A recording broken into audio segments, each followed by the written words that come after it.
We're rocking the FF9 armor for the final patch.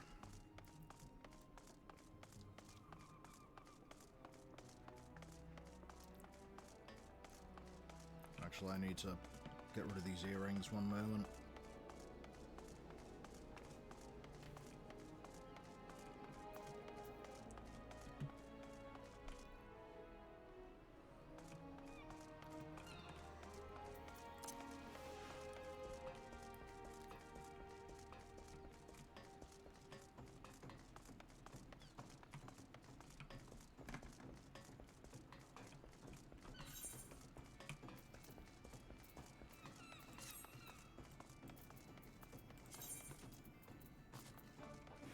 I'm not prepared for the patch. I have no idea what I'm going to spare my tombstones on.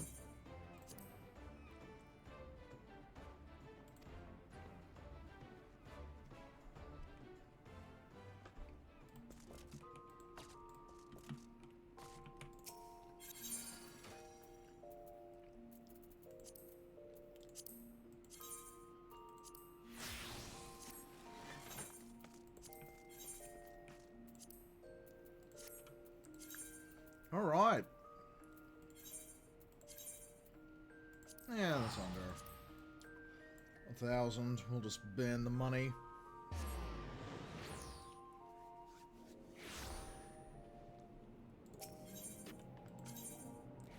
Anyway, while Kyot is more so, you know, Barbarian Warrior, I will continue the FF9 vibe. Even though we're the completely wrong class for Strider. We're the completely wrong class. Hey, Graha.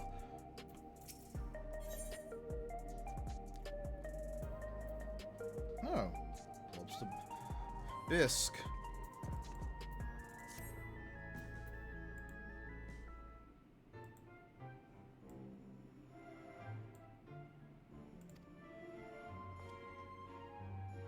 Just make sure this isn't too. That's good.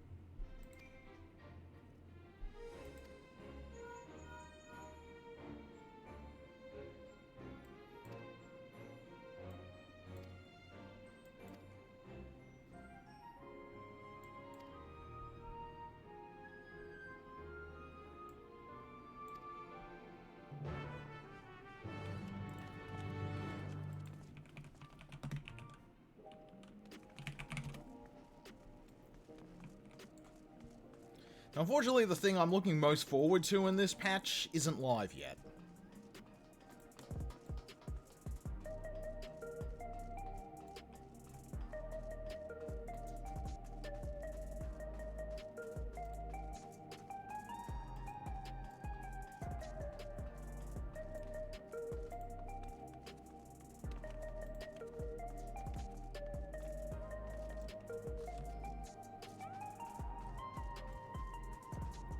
Beastmaster isn't live until the 0.5. Which is tragic. I would love to be Beastmaster. In fact, I have to go to the Shroud and see what the new mobs are.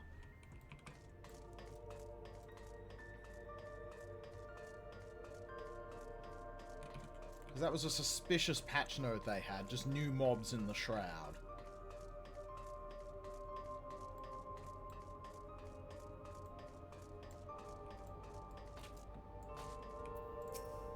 Yep, I got it up on the screen.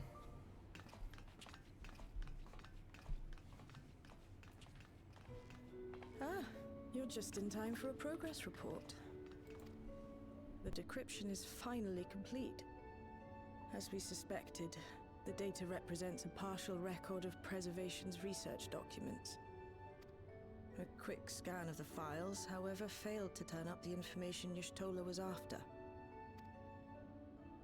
Indeed. No mention of the Ascians, or primal summoning techniques for that matter. While Calyx doubtless received instruction from someone possessed of such knowledge, there was naught to identify this benevolent mentor.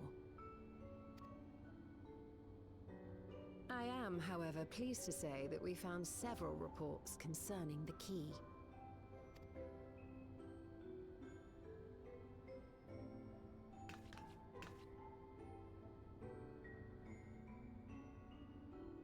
We know the key is used to open paths between worlds, and was a treasured relic of the Milala.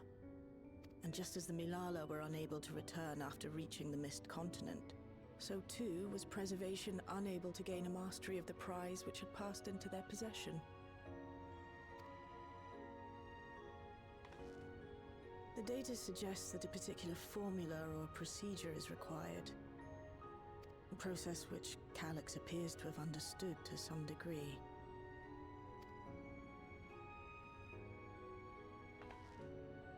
Yet the key proved fickle. Perfectly replicating conditions was no guarantee of success. And even when they did manage to generate a modest portal, the destination was never the one they expected. The reports practically screamed their frustration, describing the experience as being dragged around by a traveler picking roads without rhyme or reason. Serves them right, I say. Huh, a traveler just picking roads. I wonder what that could be linked to. After much trial and error, Preservation began to experiment with external actuation devices for the key. Striving to maintain a stable pathway to a chosen location, they conceived of the technology that forms the gate to the Golden City. So, their tribulations ultimately afforded them control of the key, albeit in a limited capacity. Which, of course, explains why they were able to instruct Suralja in its use. Thus enabling the unprecedented feat of transferring Everkeep and its environs to the source. After the Endless Fiend took the key unto herself, she opened pathways to other reflections in her hunt for ether, did she not?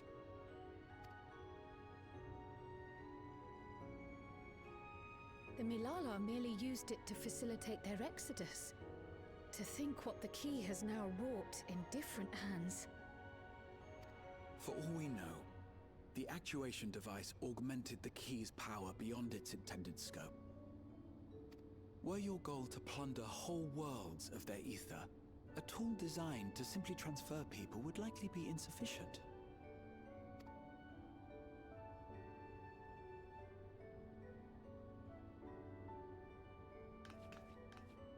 Shale, I don't suppose you would be able to remove the actuation device? The machine made for that very purpose is still functional, thankfully. It shouldn't be a problem.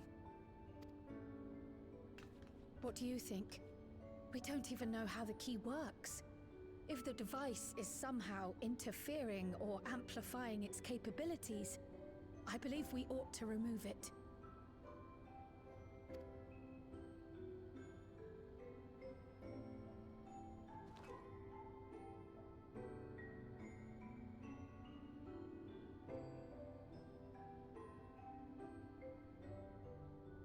Give me a moment.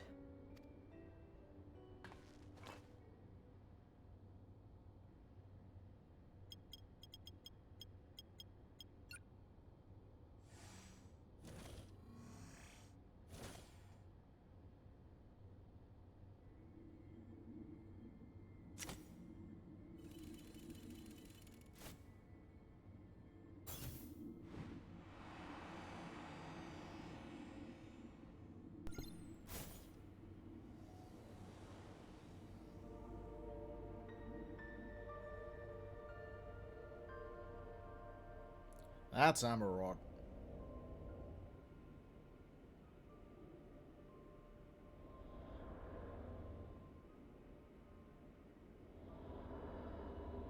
My word.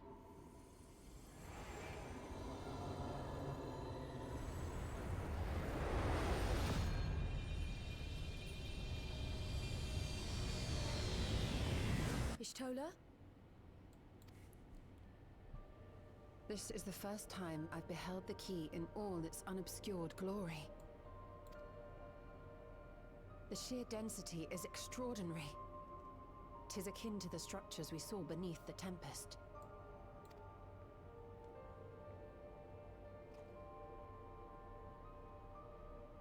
Now that you mention it, the ornamentation is reminiscent of Amarot.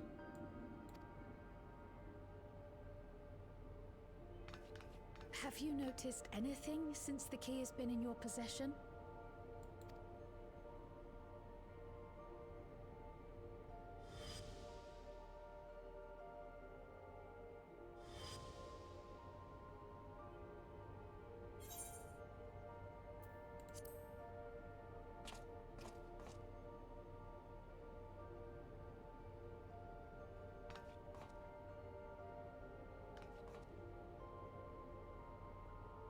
You're suggesting the key has some connection with Azam.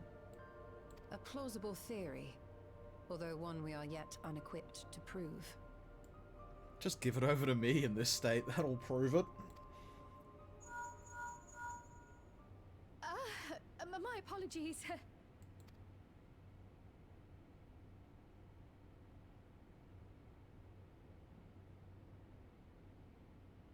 Hello? Yes, this is Cryo speaking.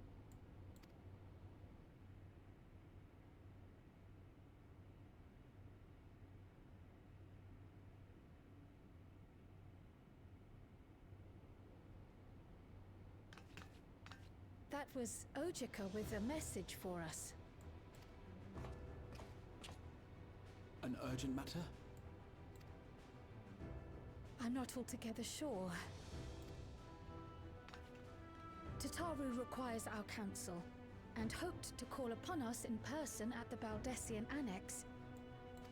Though disappointed we were not present, she appeared content to wait until our travels brought us back to Sharlayan, insisting that it did not merit our immediate summons. Her tone suggested otherwise, however, and Ojika felt compelled to contact us directly.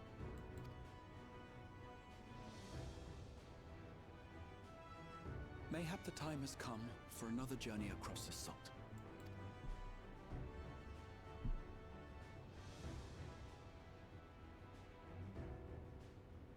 You'd best go. Though I'll not deny that I'll be sad to see you leave.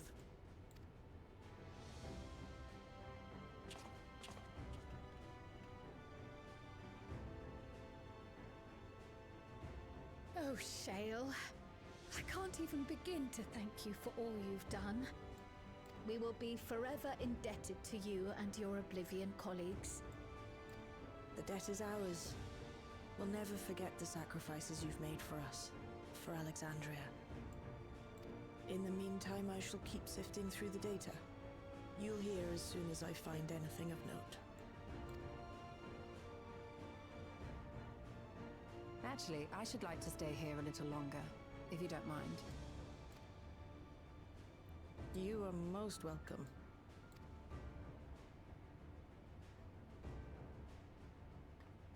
And might I borrow the key for a while? I wish to study it further. With the utmost care, I assure you.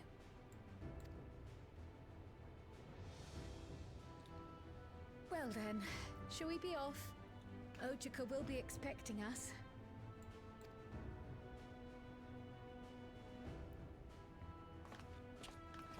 You know what, I trust your Stoller to not fuck it up.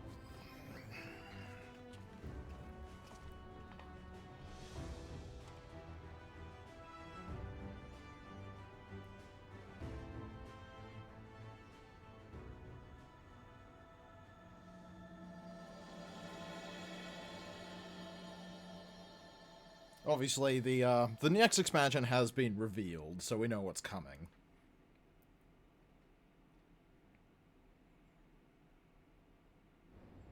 We go into the 4th.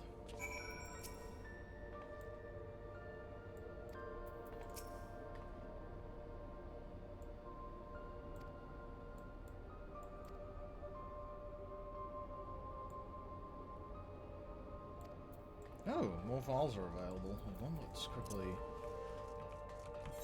Go snooping.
Okay, so a few of them have gone and duplicated themselves.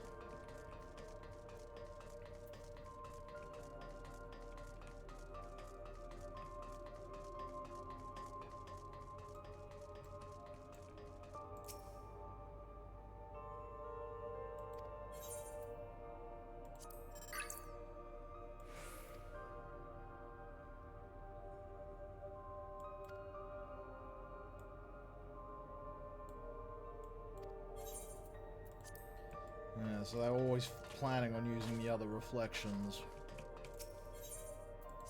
Hang on, if they knew about the reflections even back then, that... She must have contacted them even back then.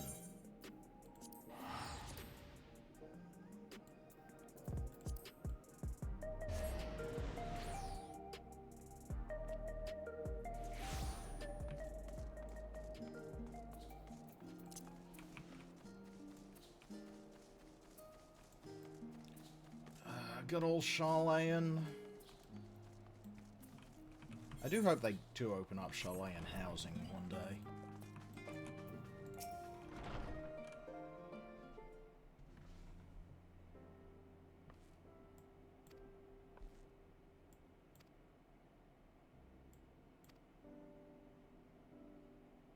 Actually, let me just check one thing. I think I'm out of luck, but...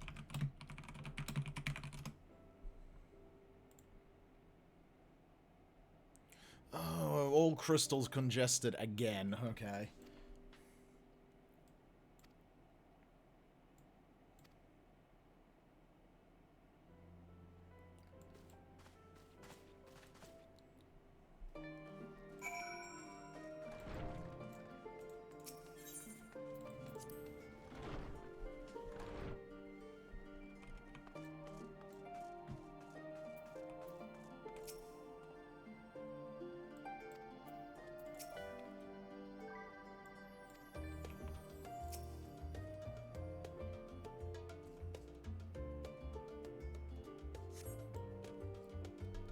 Let's see how this goes. Let's see how Tataru goes.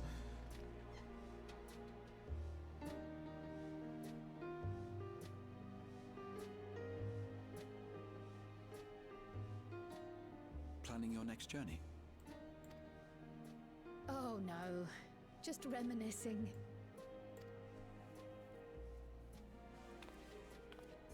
Thinking back to when you bought this map, and how you all encouraged me to make the voyage to Tural.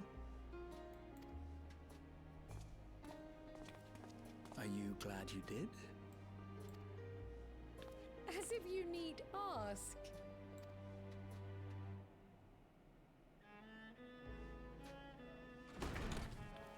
Welcome back.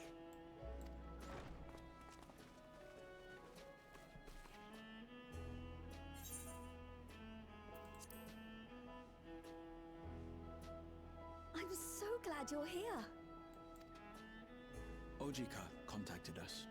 He intimated that you were rather concerned. Come to think of it, Alphino said he and Alize would pay you a visit upon their return. Have you not seen them? Oh no, they were here. I was regaled with many a tale of your Turali adventures. It was only once they departed for Garlemord that the rumors came to my attention. Rather alarmingly, void-sent sightings seem to be on the rise across the star. I was reluctant to bother you with mere hearsay, especially when you had more pressing matters to contend with. But earlier I received a confidential report from the Grand Company of Eorzea. It's as if a mighty dam has been breached, flooding the land with foul creatures. For a blessing, most nations have managed to keep the invaders in check, and casualties appear to be minimal thus far. Though the same cannot be said for those regions with a deeper connection to the void. Their fissures continue to manifest without end, putting countless innocents in danger. A deeper connection to the void. Garlemald is the home of the Reapers, is it not? It is. Alphino and Alizé were there when the trouble began, and have since sent word that the situation has taken a dreadful turn.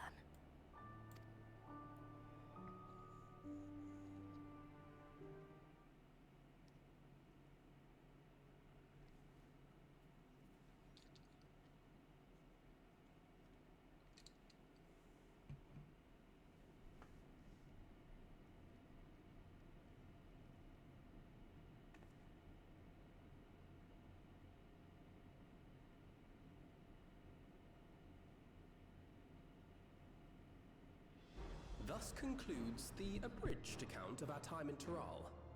Now I shall leave you with the words of the late Dawn Servant, Galul Jajar.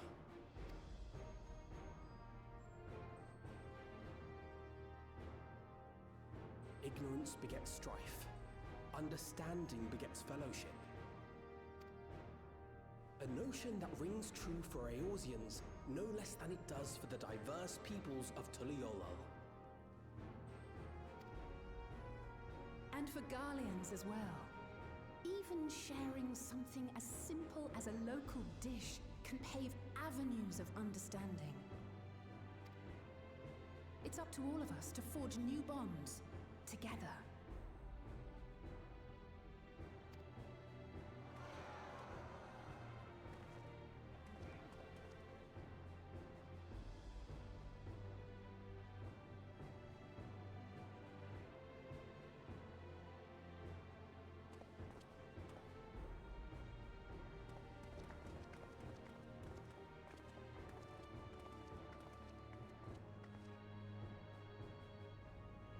Thank you for sharing your tale.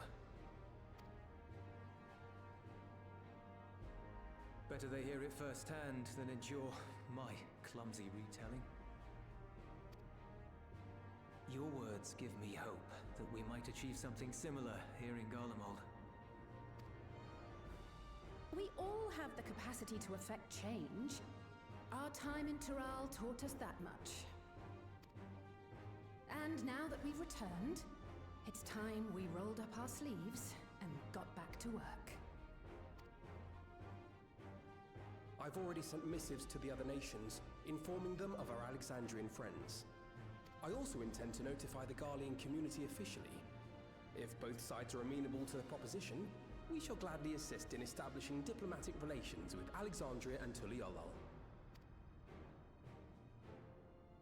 Thank you. But are you sure you've recovered from your journey? It sounded like you've hardly had time to catch your breath.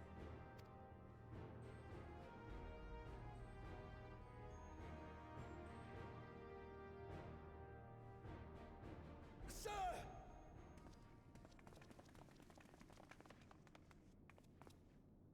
Lapis Manalis is overrun with void scent.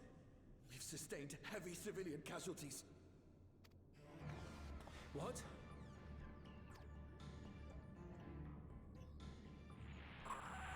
Sotium Squadron reporting in. We're under attack. Void Scent appeared out of nowhere and ambushed us during a routine inspection. Damn it. Is that another fisher? No, no, no! Ah!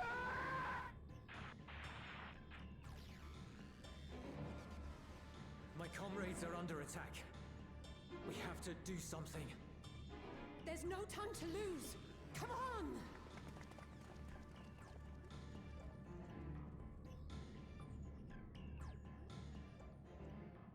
The Garlean community is ill-equipped to defend themselves against such a threat. Even with the aid of the twins and the Ilzabard contingent, they face daunting odds.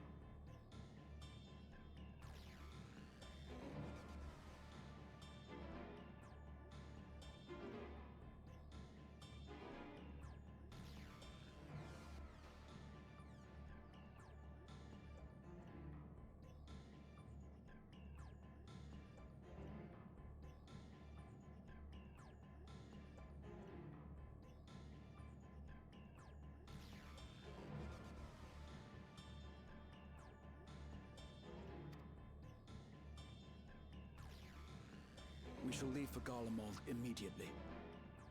Thank you. I was able to contact Thancred and Urianger too. They're already on their way.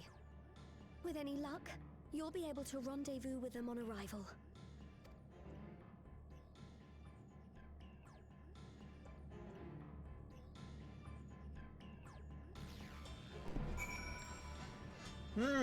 Okay. I think I might know why Said and 2 were in the patch trailer.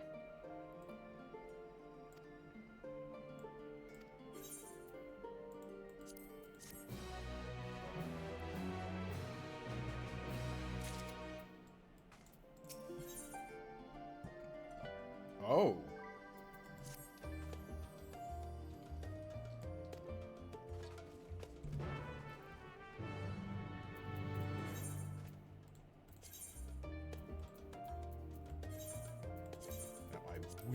I will use an Aetherite ticket for friggin' Garlemald. Friggin' Farlemald.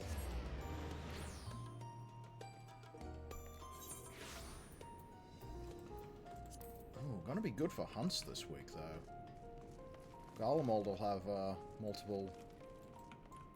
Oh, hey, Decimus.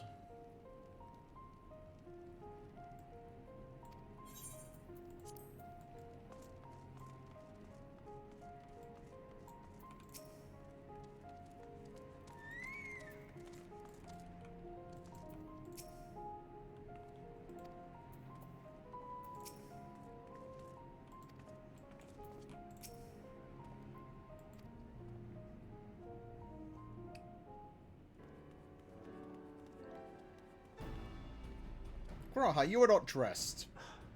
You picked a frosty spot for a reunion.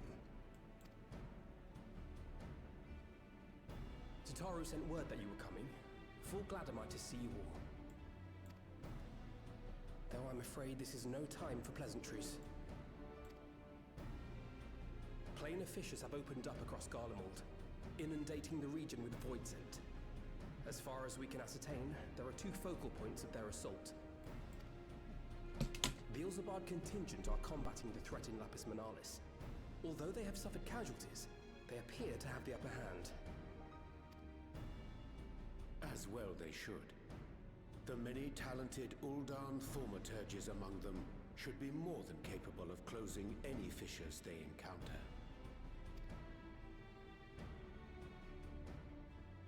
Which leaves the second focal point, the Clutium. Eulus and the Garlean community are attempting to mount a counterattack, but are struggling to cope with the sheer number of void scent. They've fallen back to the north of the Imperial Palace. Can you lend your aid in securing the area?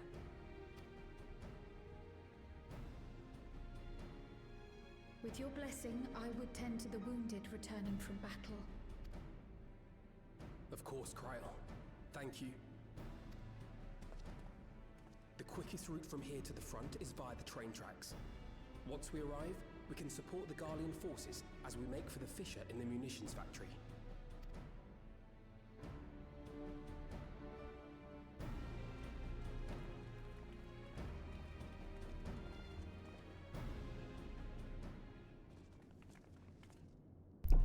Train mission? Train mission?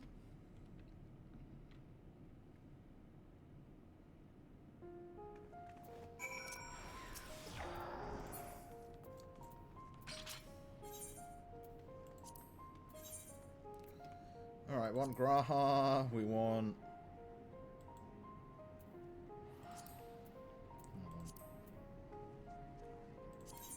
I stand ever ready. Thank you. Our fates are not yet sealed. Twould be a pleasure as always. We have them, yeah. Alright. Haven't just had a good old void scent bonking in a while.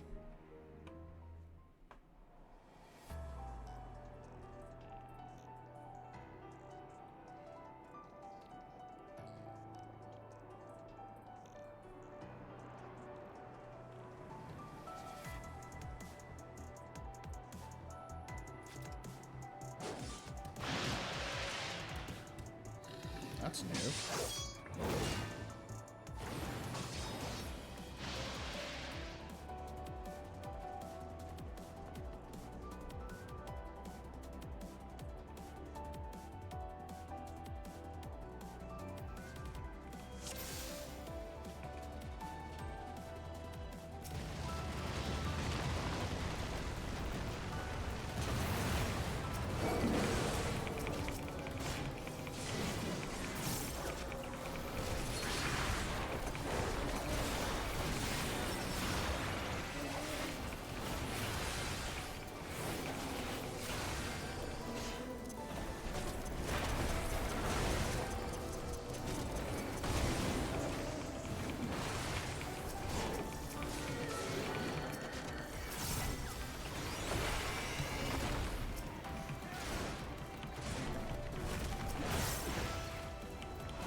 You underestimate me!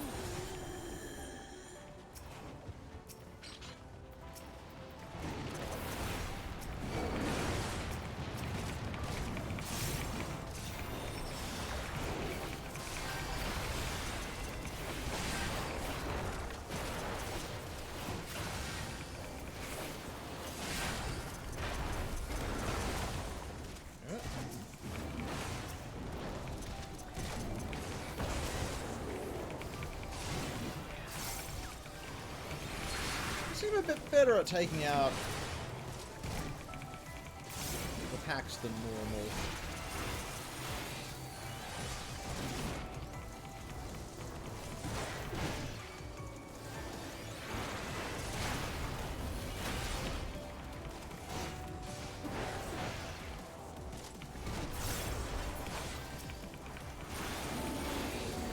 I still don't trust them to take on a full 2.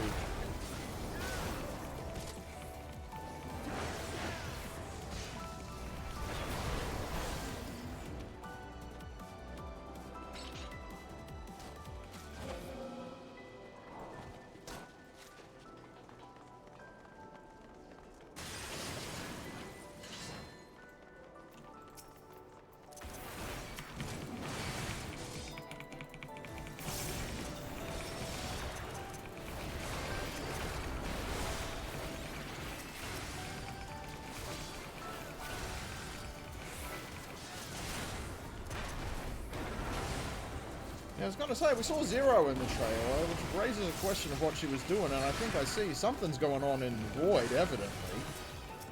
I may.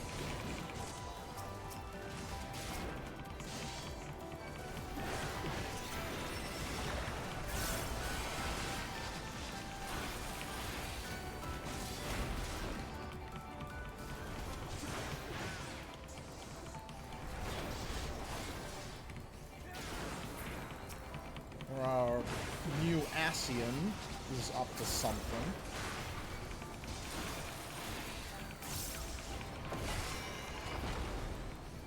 Actually, no, we've seen the new Void Sen, actually. I forgot what his name is.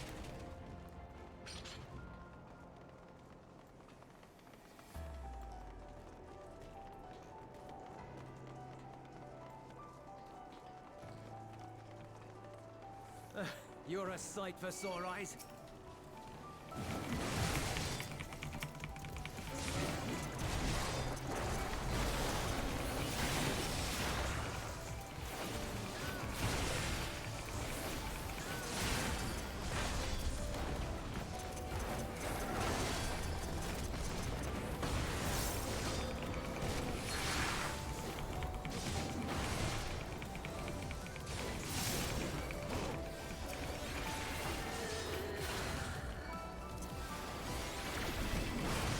Oh, I can't interject it. Oh well, I tried.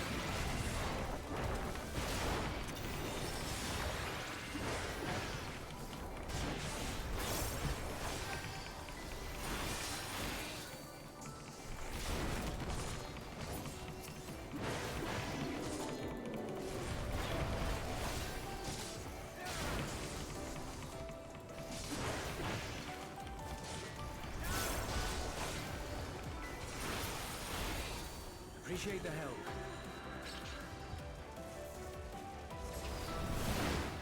We'll handle things from here. Take care of the Fisher.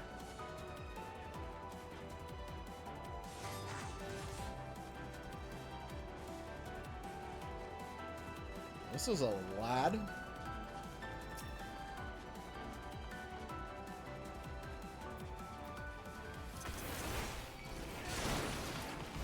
Okay, avoids it mage with a machine, okay.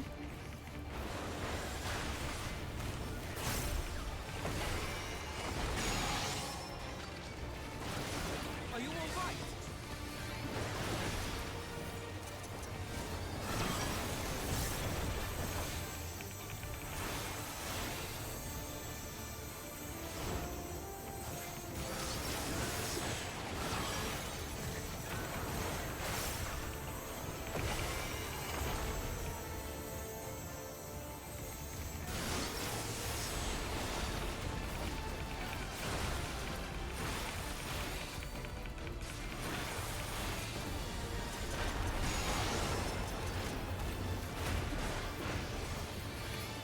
I know what this is.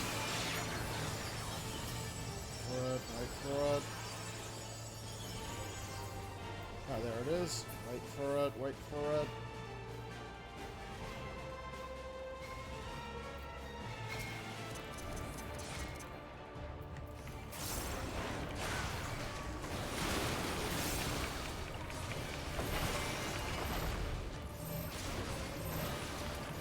If I may.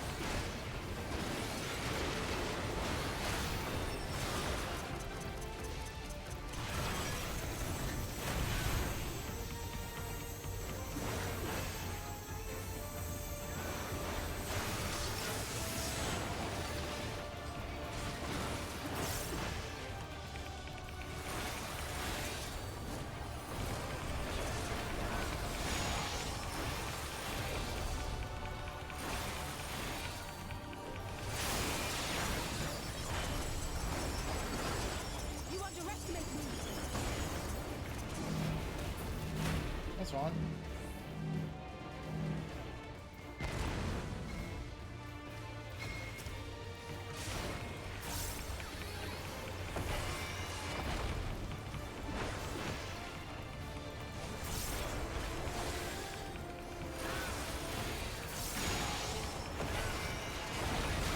Bit more consistent than I said another scorpion.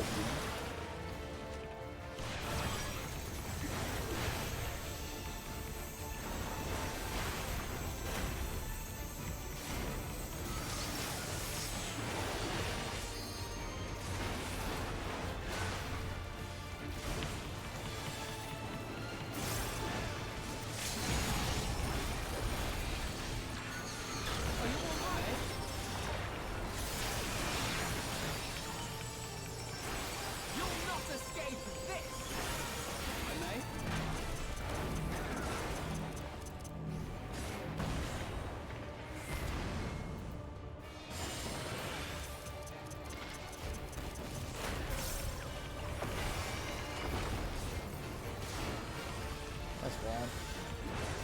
Well, let's get my DPS health.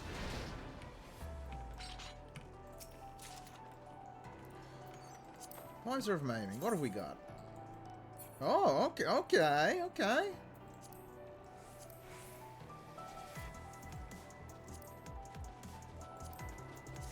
Not bad.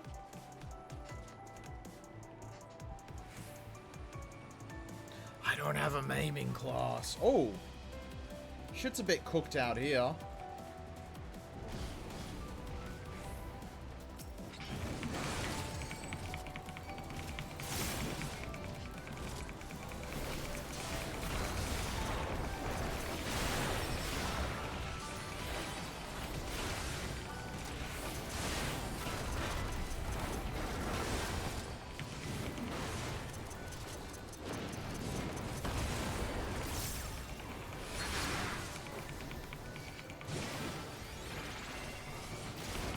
Yeah, these seem different to Golbez's crew. These are some other Void Sen who's gone and taken power.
Very much a reason to actually get a Reaper leveled.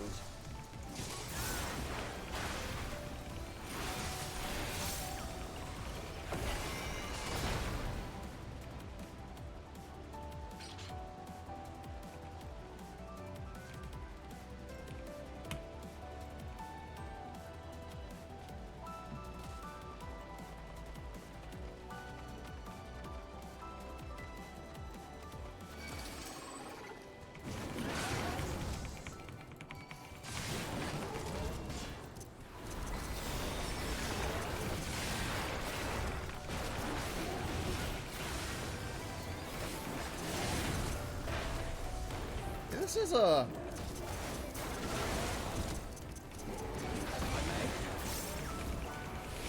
fair amount of Void Sen, especially for Eorzea.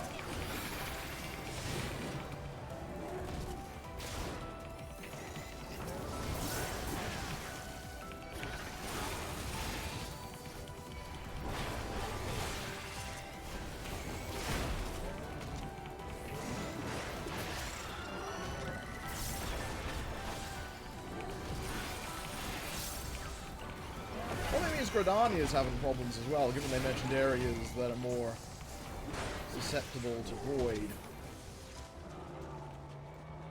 Well, Gridania's full of nature. It certainly has a lot of Void Sen summons that happen there. Oh, Earrings of Healing. That's useful.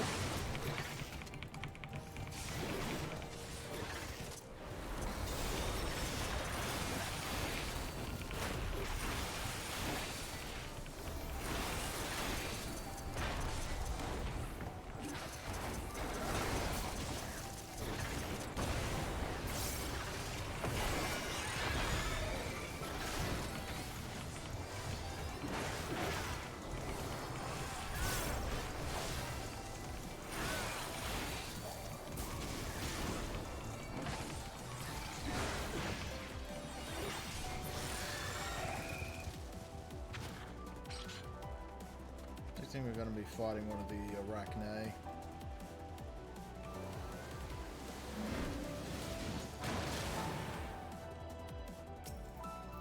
Short.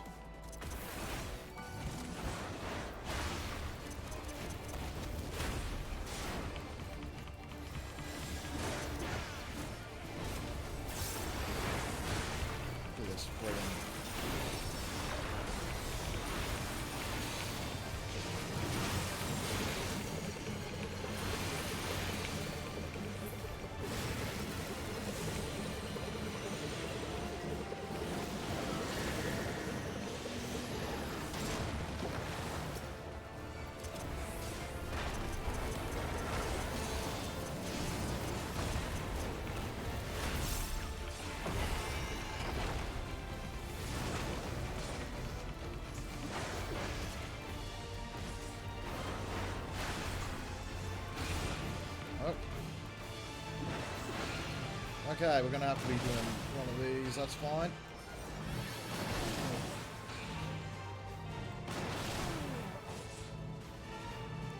Jeez, you gotta be quick for that one.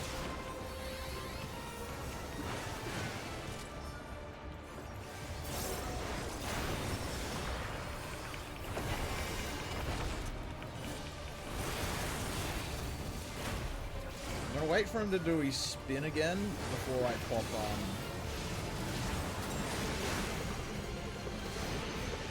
It's a good Graha.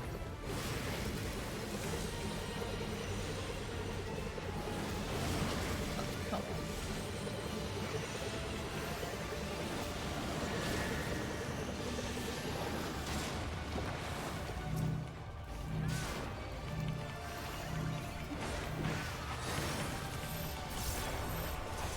You'll have to come to me. Guys! Come on. Little shit. Thankfully I'm a tank and I can just withstand that, but none of you came. I expect that from Alizé and Elfino, but you, Graha?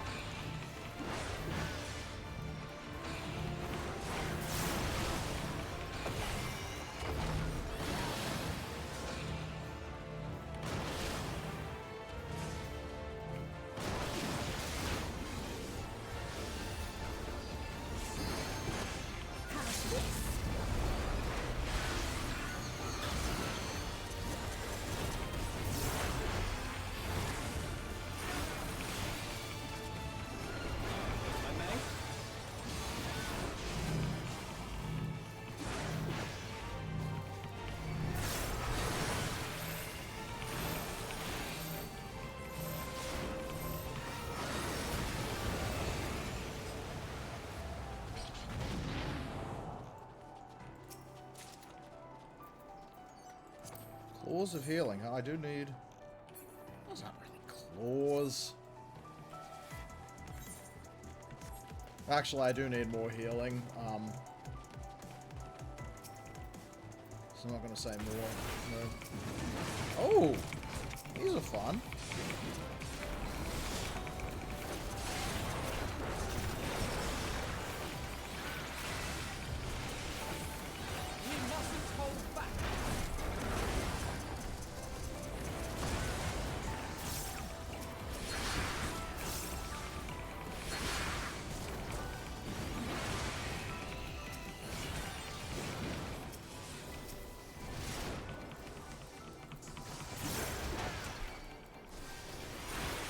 Gargoyles made of scrap. Someone's summoning gargoyles. And they're just using whatever they can for the bodies.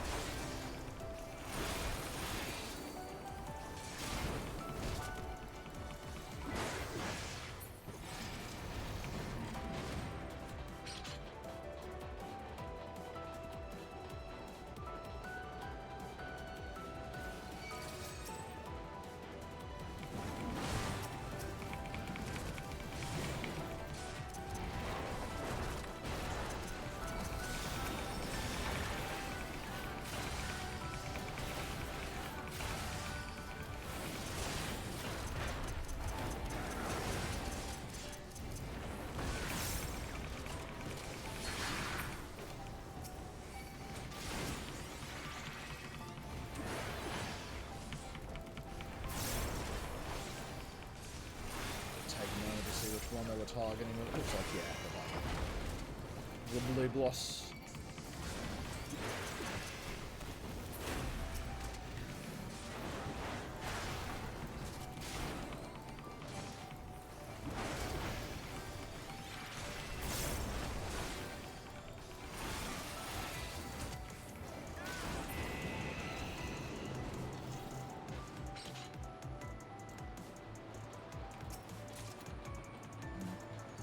Material.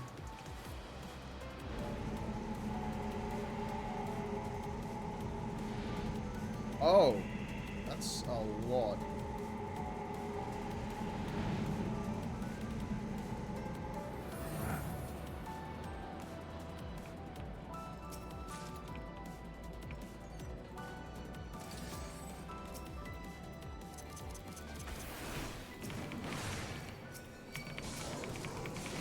Alizé, please wait for the tank to pull aggro.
Alright, who's that lad?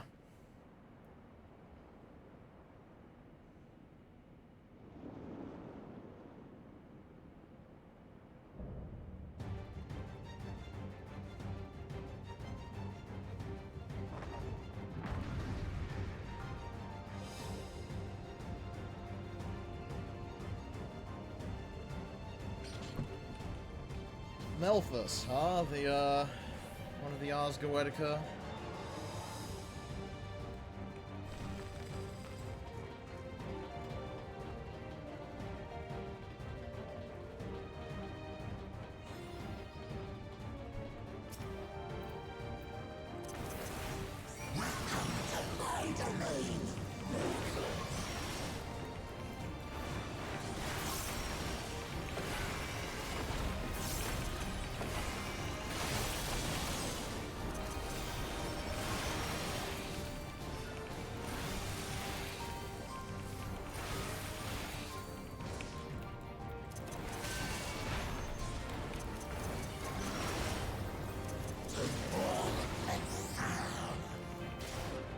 Okay.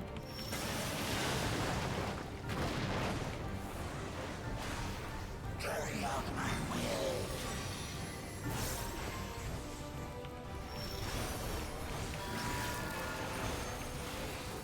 Now for something different.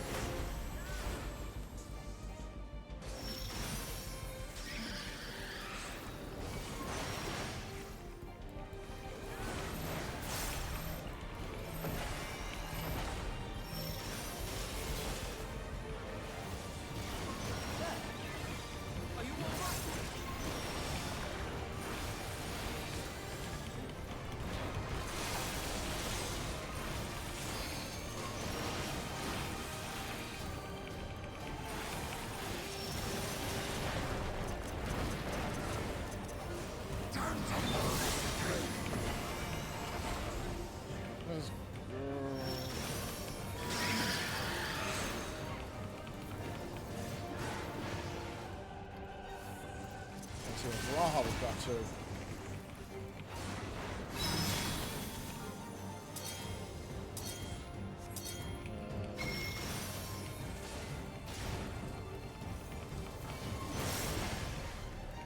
Don't know how I passed that.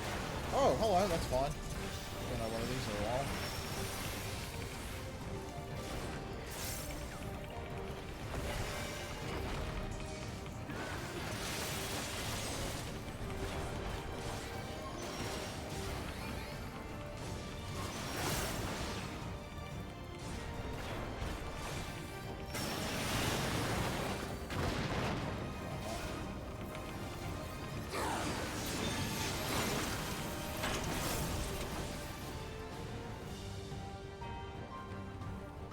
Okay, they're dancing.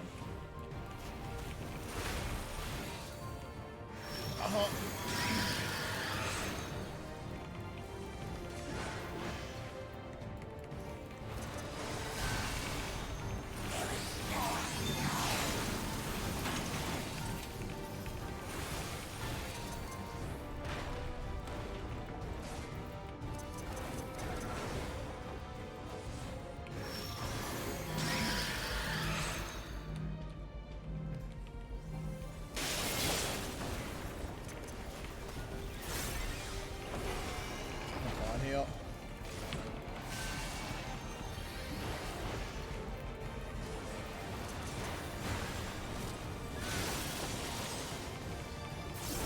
Braha's not fine, jeez.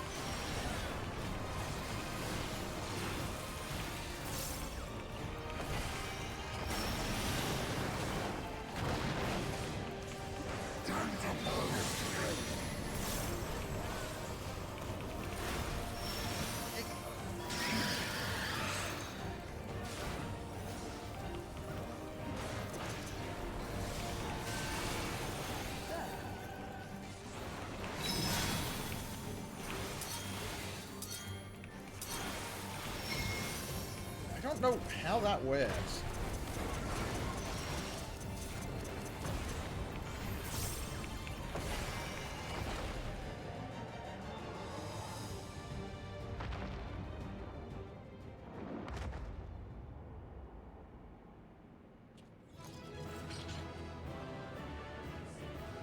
Doesn't have left him alive. We know better than to leave a void sent alive.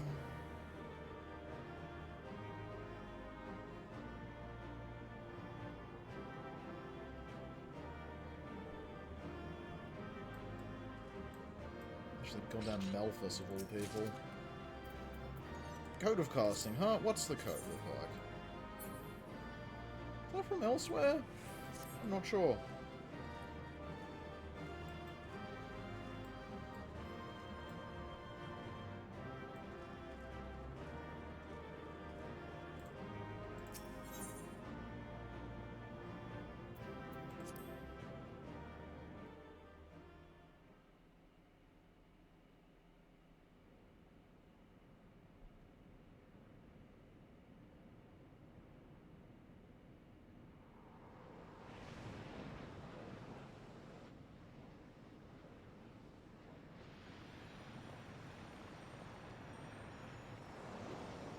Oh, he's being sucked back.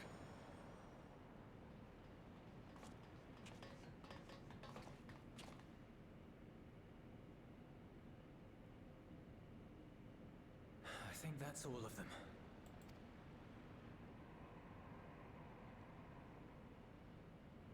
We need but seal the fissure to prevent further ingress.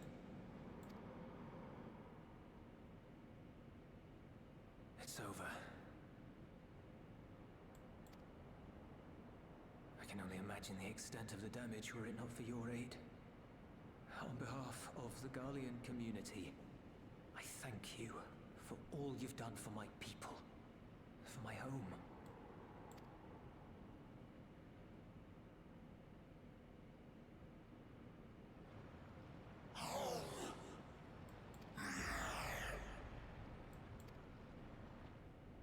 I shall close the fissure post-haste. Wait!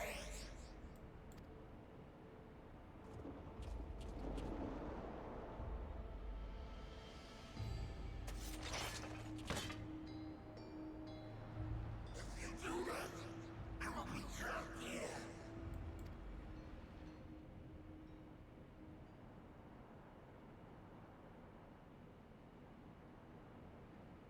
You risked your life in vanquishing the creature. Would you at least let me bear the burden of deciding its fate?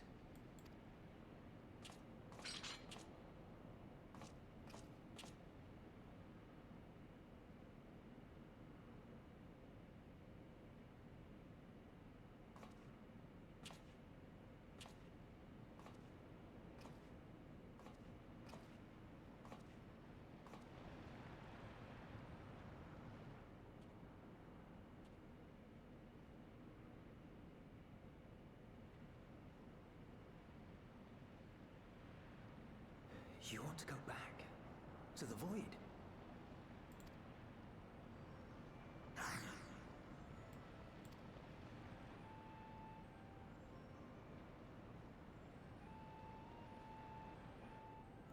Your kind have entered this realm before. Some seeking death that they might rejoin the life stream.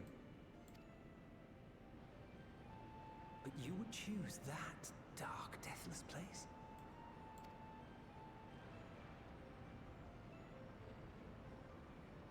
The wind is fresh and pure, untouched by darkness. Perhaps it won't be a blessing to leave my end in such a place. But I cannot yet bear to part with the void. If only the winds would blow there, as they do here. I long to return, to see my home unsullied, as it once was.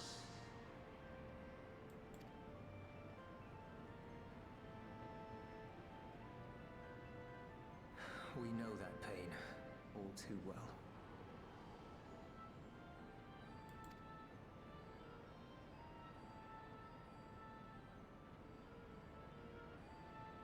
If that is your wish, you must forsake this aggression.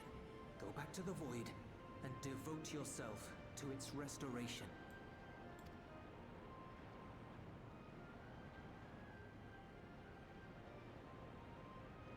I have a friend, Zero, who hails from your home. She and her companions strive to bring light into the void from another world blighted with imbalance. I hear their efforts have already met with some success. One day, they'll drive the darkness from the void, I'm sure of it.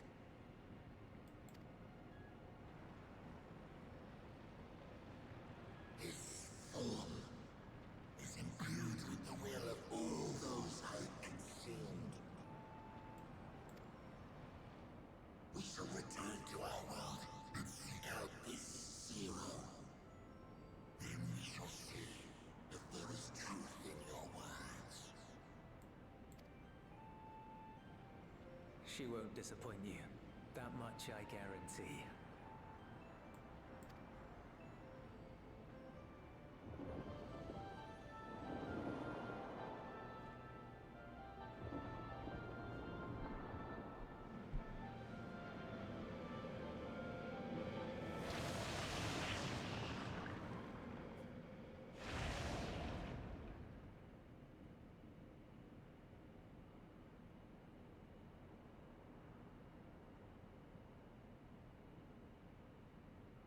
Bravo! I think Zero will approve.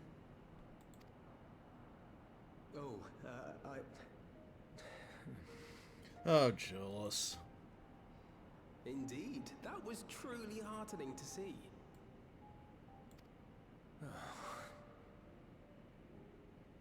Understanding begets fellowship, right? I thought I might lead by example.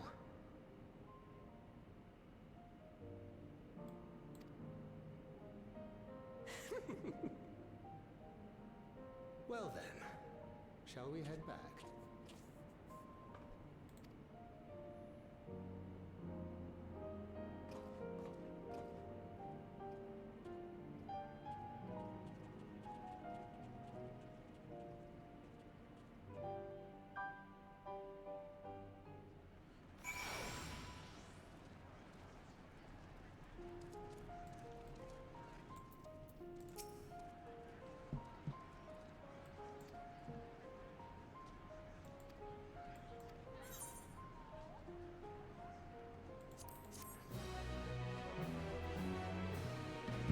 Got the raid soon.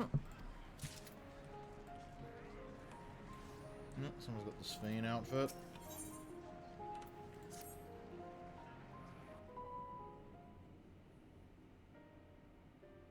The Ilzabard contingent have contained the threat on their front. Things appear to be under control for the time being. Though it remains unclear why the fissures opened up in the first place. According to Tataru, similar ruptures are occurring across the star. One thing is clear, however. The phenomenon is not without pattern. The tendency for fissures to emerge is pronounced in regions deeply connected to the void. Places where the barrier between the two worlds is at its thinnest.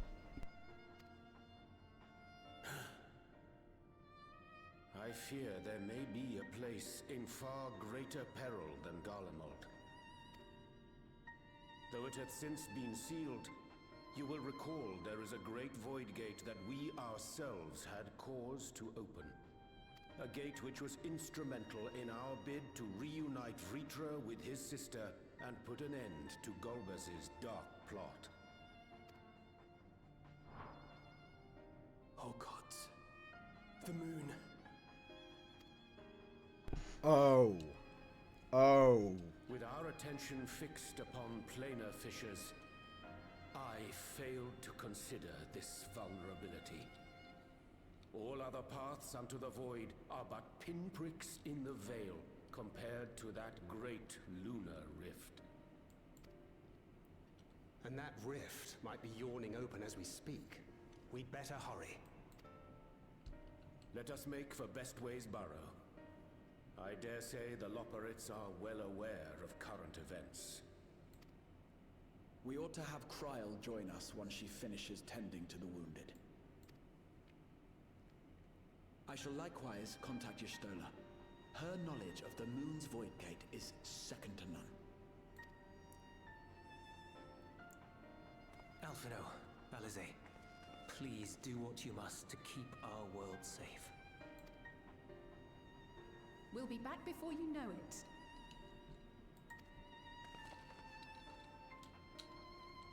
A quick word, if you will. I'm not sure whether you'll run into Zero during the course of all this, but if you do, would you give this to her?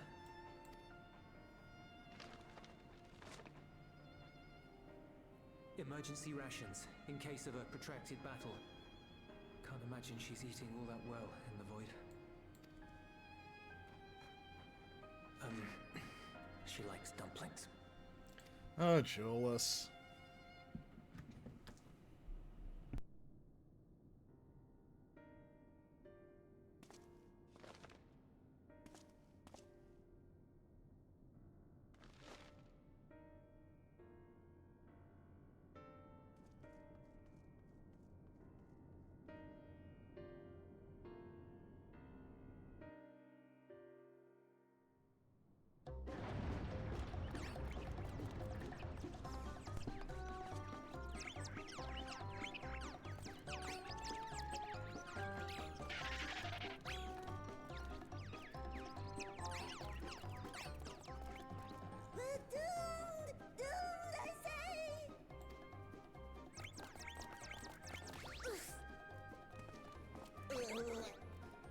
Given thy panicked state, I presume the Loporrits too are beset with void scent. Oh, what sweet relief it is to see you all! Yes, void scent, and lots of them. They suddenly came pouring forth from the crater. I had dearly hoped to find my worries unfounded. For some unknown reason, the void gate seems to have partially opened. Living May dashed off to activate the brands and halt the Fiend's invasion. But she hasn't come back, and we've since lost contact. I suggest we make for the brands without delay.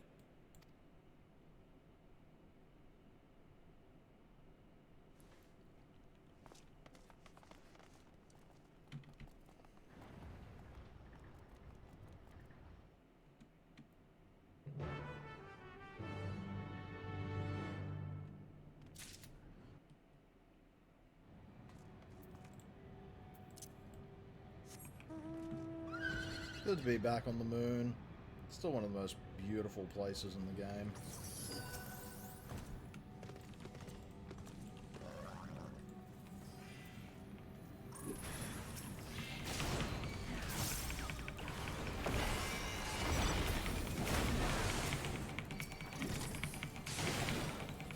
Okay, this seems to just spawn enemies, so this is gonna be a fun one.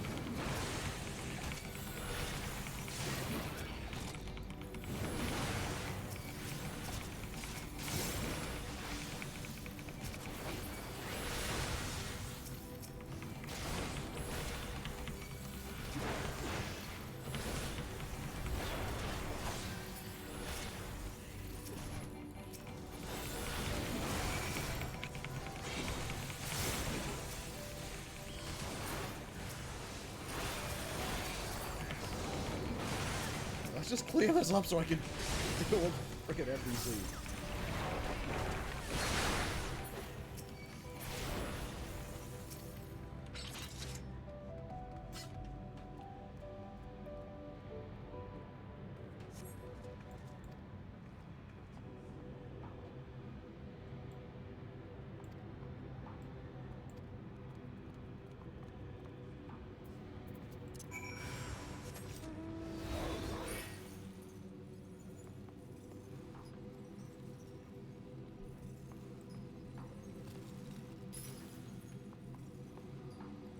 Oh, yeah, there it is.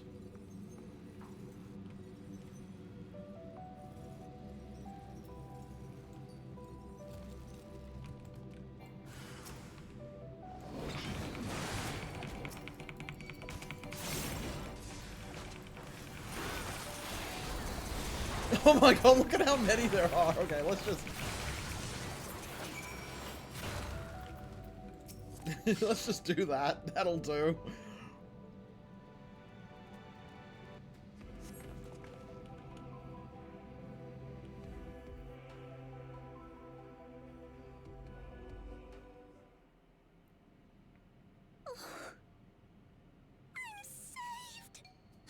To think what would have befallen me if you hadn't intervened. Oh, I was never in any real danger, of course. I knew you would realize our plight and rush to our rescue.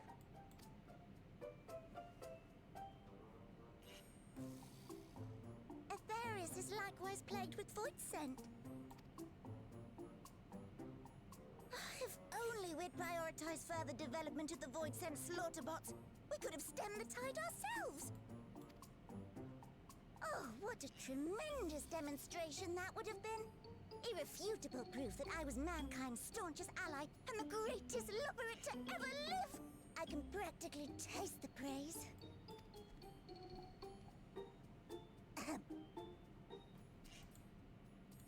Fortunately, I was able to activate the brands. Should any more void scent emerge from the gate, they ought to be confined to the crater. Unless, of course, the Void Gate begins to expand of its own accord, or some gargantuan monstrosity tries to barge through, I don't foresee any major problems. Living way.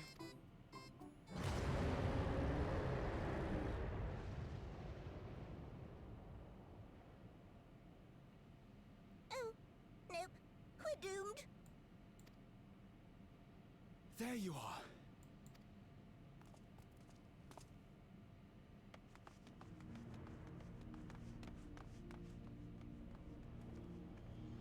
I left the data in Shale's capable hands and teleported here as soon as I heard.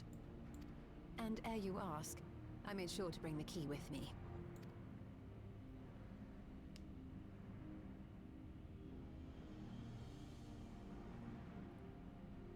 Then the real threat yet awaits us. 'Tis Gorbez's domain beyond the Void Gate. I wonder how he and Zero are faring.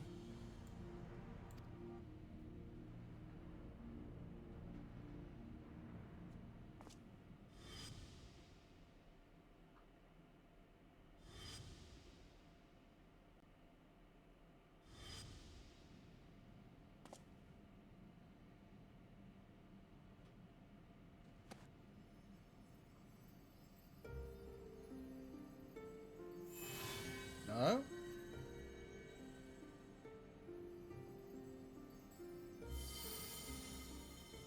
By the 12.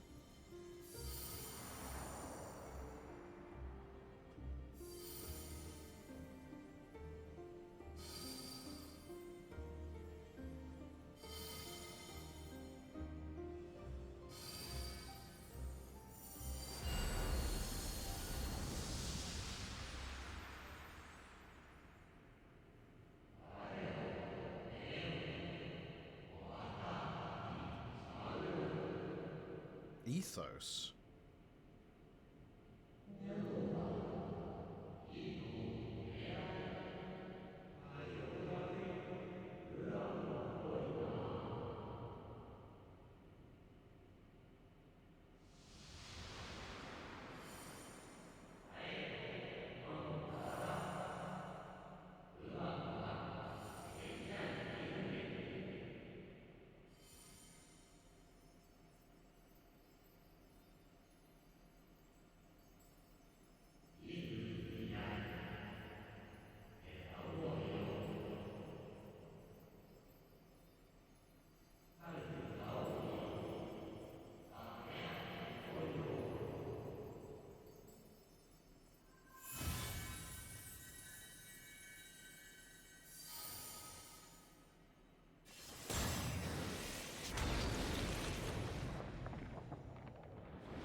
Let's go with Zero. We can just teleport to him now. Hell yeah!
What are you doing here?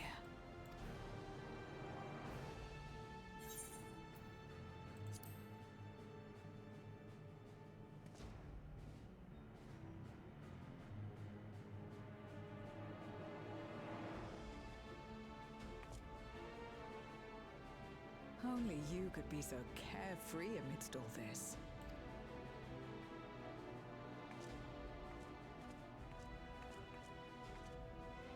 May as well make yourself useful. The gate's sheer size appears to have made it a tempting target.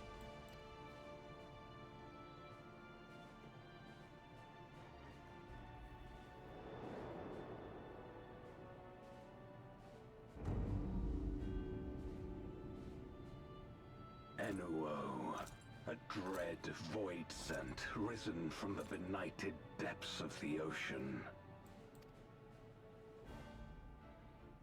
They kept to the confines of their domain while Zeromus endured. No longer, it would seem.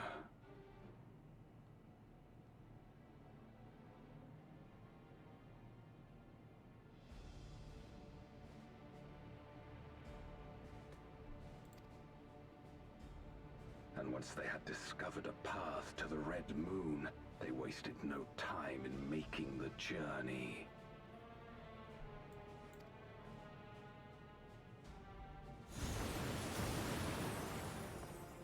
Leave the void scent nearby to us.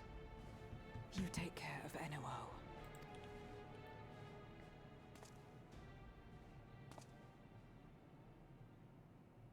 Facing this many foes calls for a more familiar approach.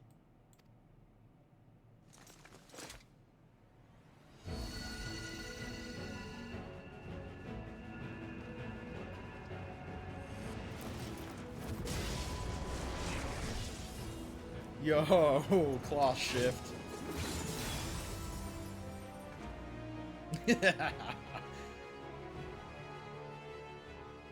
Voidsend can change their form at will.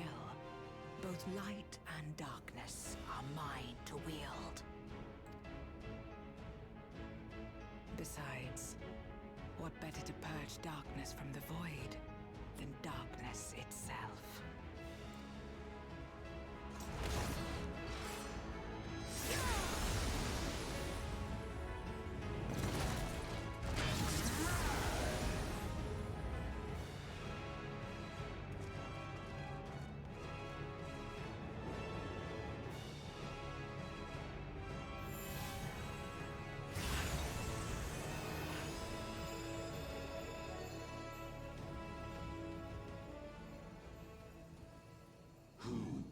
Face me, a mere mortal. Hast thou come in search of power, renown? I fight to end this world without end. All who stand before me shall fall.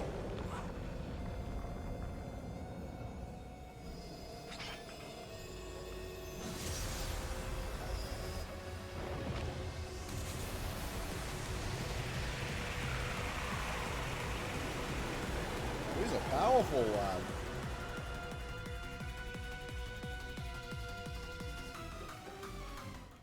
Okay, we got a tune here.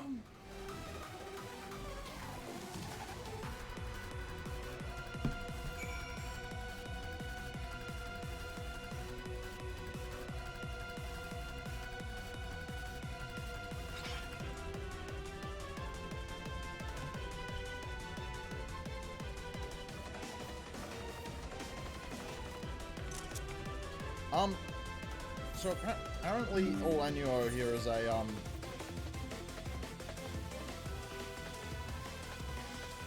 super boss from FF5 Advanced?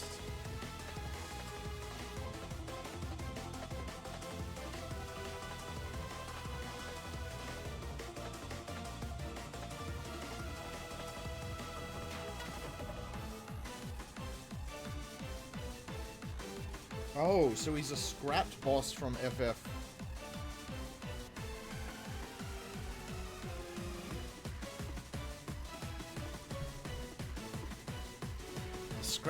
Scrapped concept from FF5 turned into a super boss for the advanced game. Right, I'll be one moment.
Alright.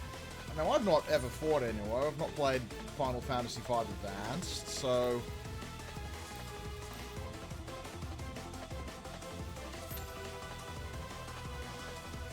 let's see how this goes.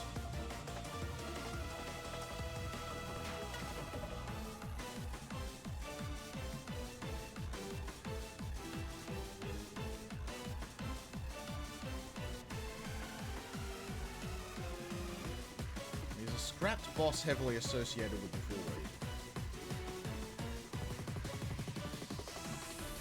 And he's supposed to be what X-Death was summoning.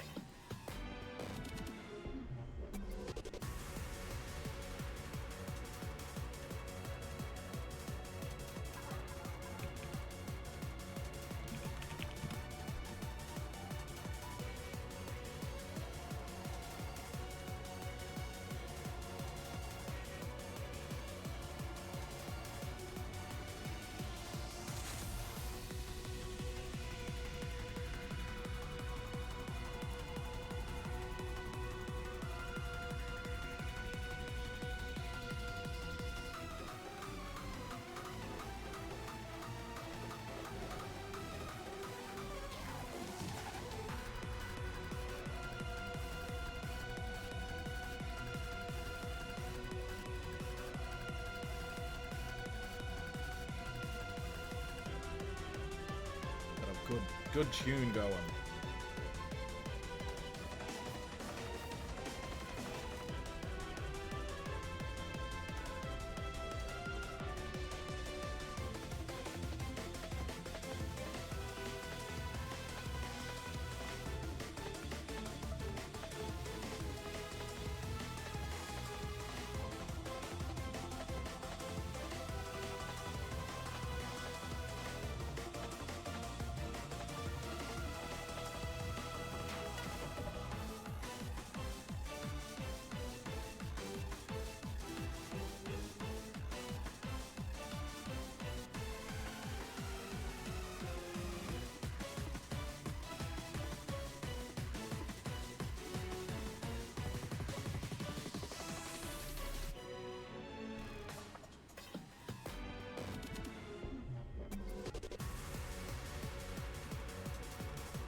Going there.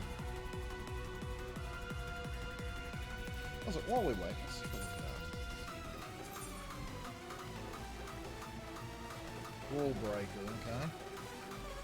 Oh, Maelstrom Framers kit. Yeah, till sea swallows all.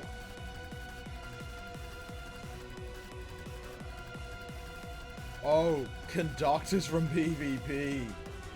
Okay, I'm gonna have to get that on some characters.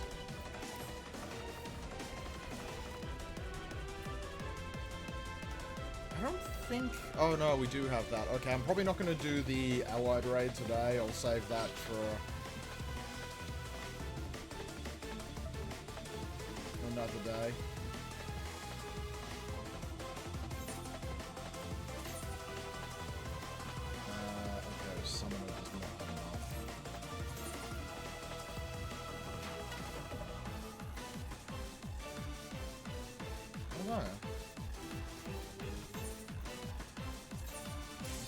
Oh, it's about to check my summoner. Nope.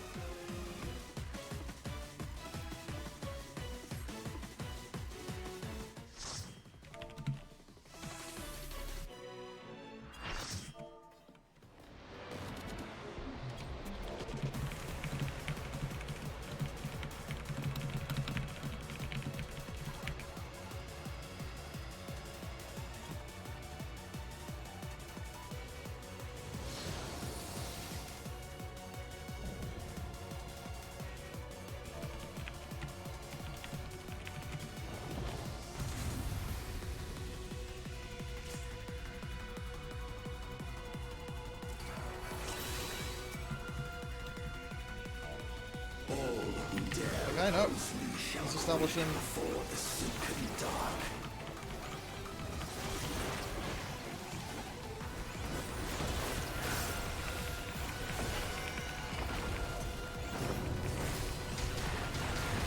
Okay.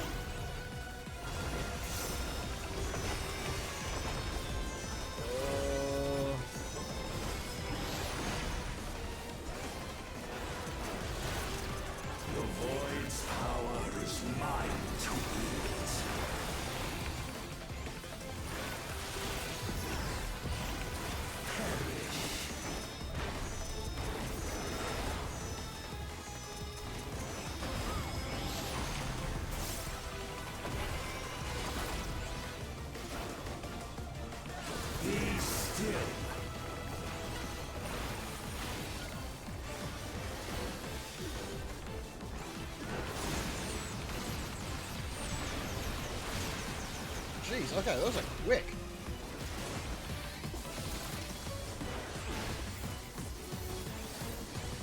Oh, no, also. Oh, fuck, he's dead. Accept your downfall. I'm gonna point this way.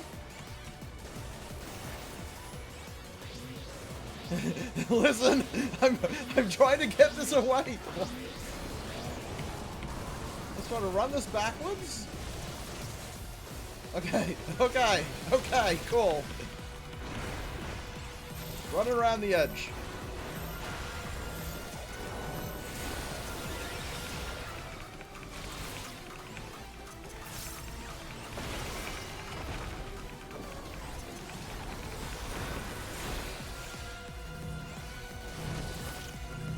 Do that. Oh, too bad.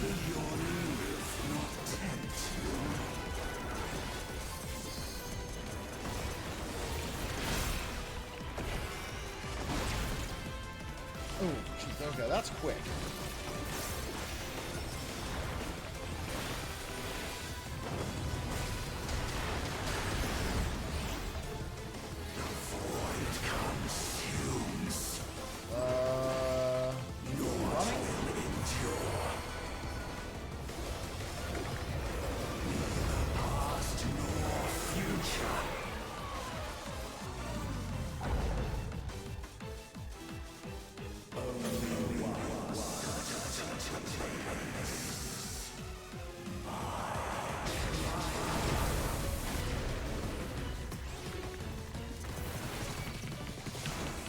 Okay.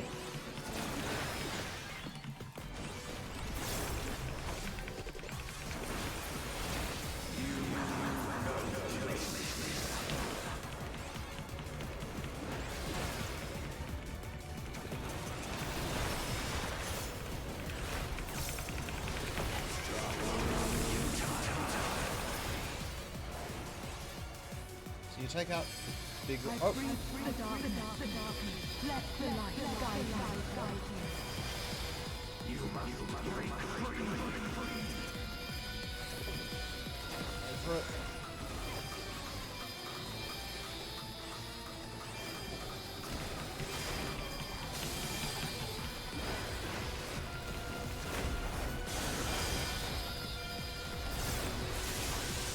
Okay, I'm liking this. I'm liking this. This is fun.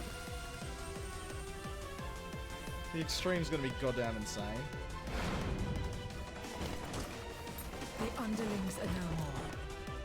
Now to deal with Enor. Life and death rendered meaningless.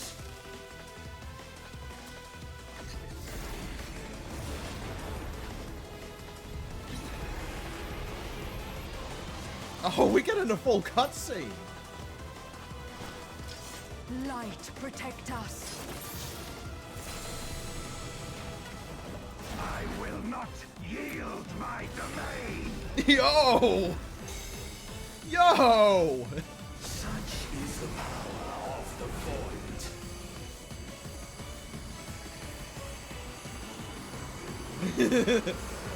Okay, what do? Do we just vibe with Zero here?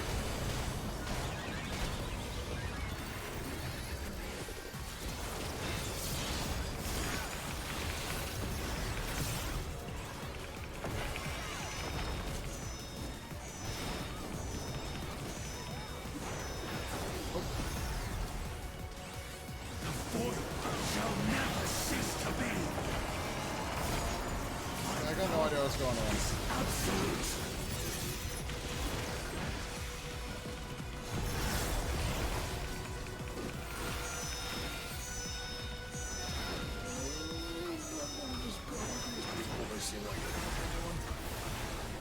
The void's power is mine to wield.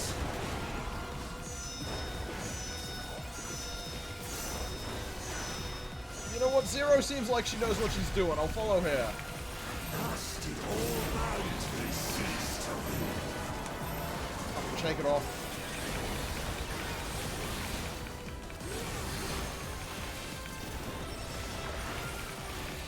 Behold the truth of this world.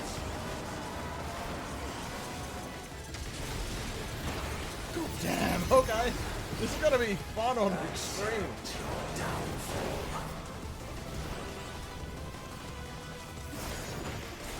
Okay, so I did right by luring them around the edges. Oh, thank you! Okay, get ready, lads. We're getting them next.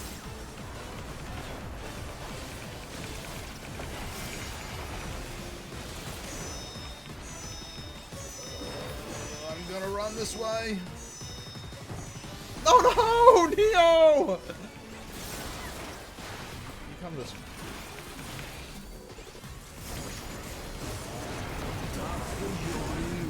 Not tempt you. Be still. You know what? Hey Wolfie, have you ever played Final Fantasy, the Game Boy Advanced one?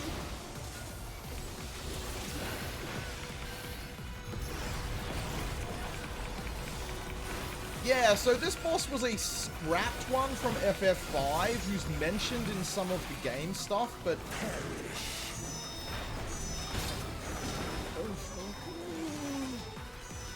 but never actually shows up in the game, but they brought him into the Advanced.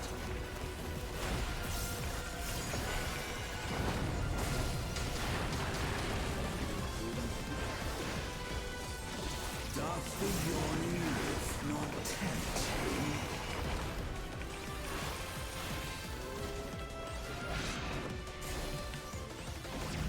you? Be still.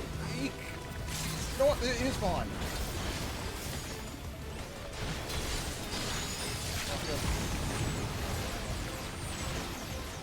They just hit, they don't give me bones.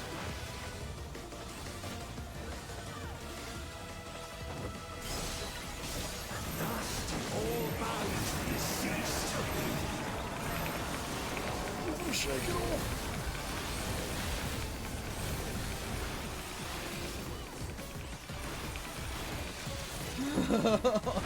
Look, even the other tanks, like, ran off the edge, like, about 3 times, so...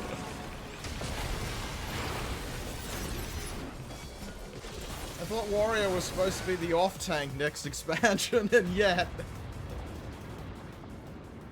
They must be sealed away.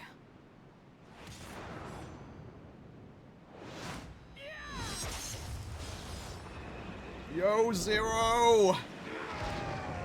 Oh yeah, Zero and Golbez are here. We're fighting alongside Zero and Golbez, by the way.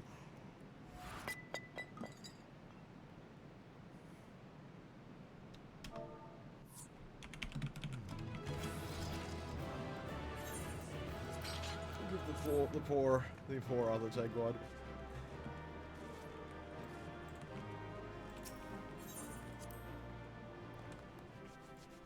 I was just gonna be the chill off tank that one, and nope. It's getting a bit exciting. I mean, look, we've got Zero and Golbez. I'm always happy to see them here.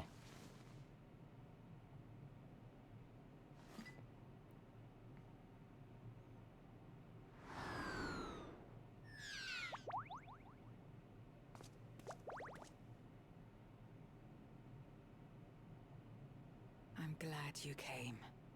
We would have struggled to face Enuo alone. I presume you journeyed here to prevent more Void Scent from passing through the gate. With Enuo defeated, there are none left in this realm who pose a serious threat. I dare say the problem is resolved.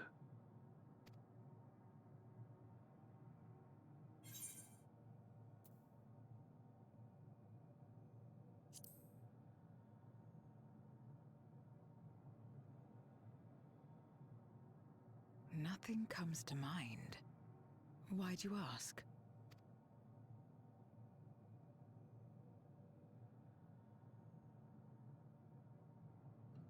So the breach wasn't limited to the Void Gate. For better or worse, precious little has changed in the 13th since the Romus fell. Have you noticed anything unusual? Ah, you got this. I know not the reason events have unfolded this way, but there is, perhaps, an explanation as to why the Void Gate and the fissures opened. Here, in my domain, even the slightest change is keenly felt. When the gate opened, I sensed not the workings of some external force. That's fair. Rather, it felt as if the barrier between our worlds was weakening naturally, moment by moment, until the two came to meet. And you think this weakening could be happening elsewhere? 'Tis a possibility.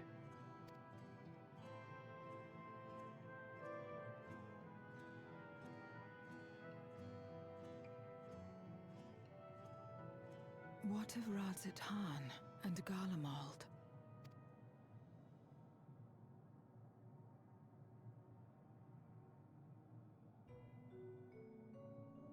Eulus took mercy upon the interloper.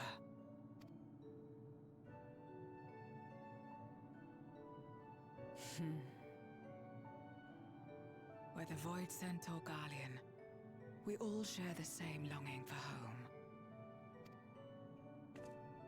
Should we meet, I will gladly offer them aid. Please tell Eulus as much. Wait, how exactly did you get here? No mortal could traverse the Void Gate in its current state. Oof.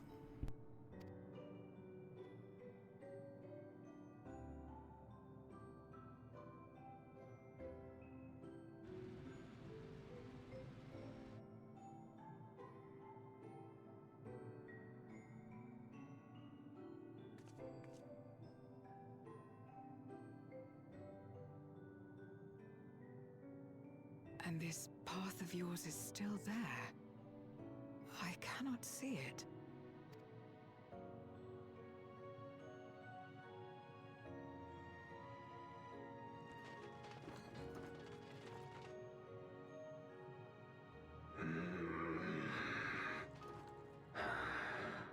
Nor does it reveal itself to me.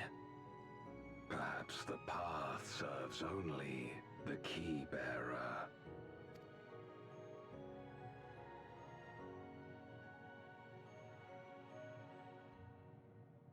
So it is not a means to travel freely back and forth. A pity. I would have liked to see my friends again.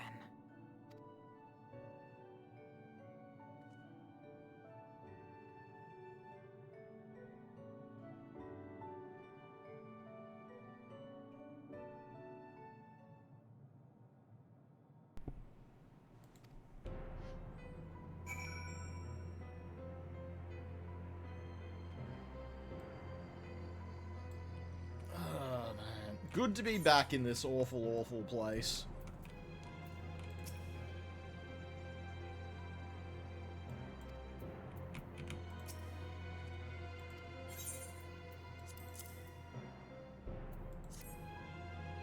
Yeah, sorry, we had these roaming around in our pocket while we fought that man.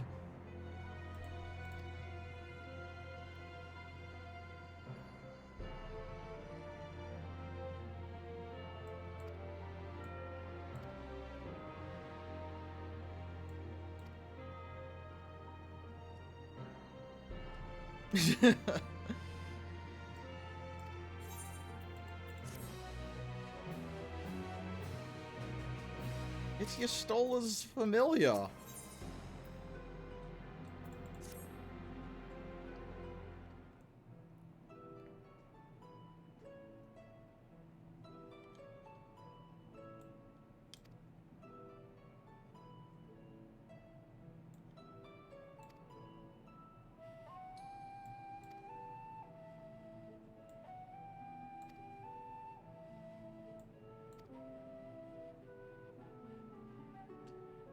Oh, we get to go to Zero's domain. We haven't been there in forever. Like, remember the last time we were there was like when this all started.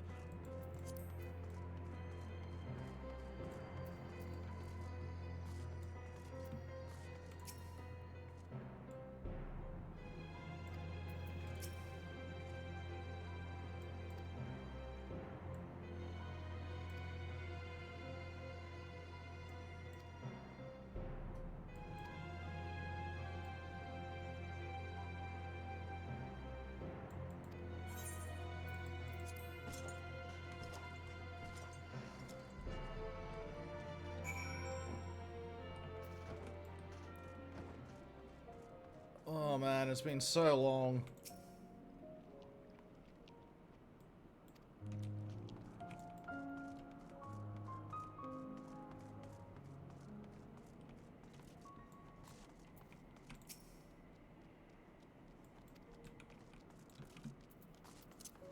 Oh, we can just mount here. We might be able to come back here forever now.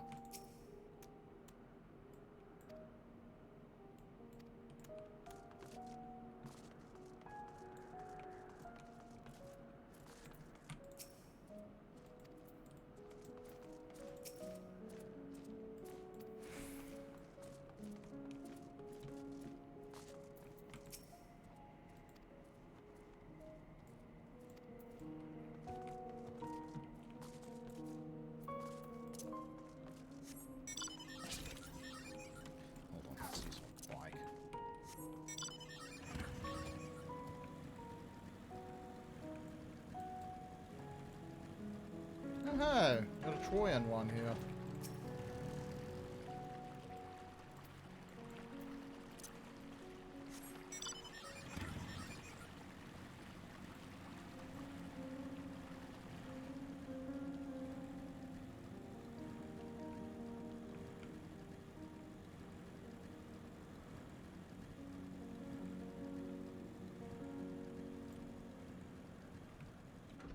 Yep, we got a void sent down there as we want to be.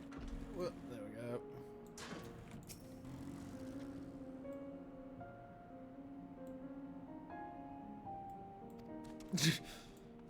Yeah.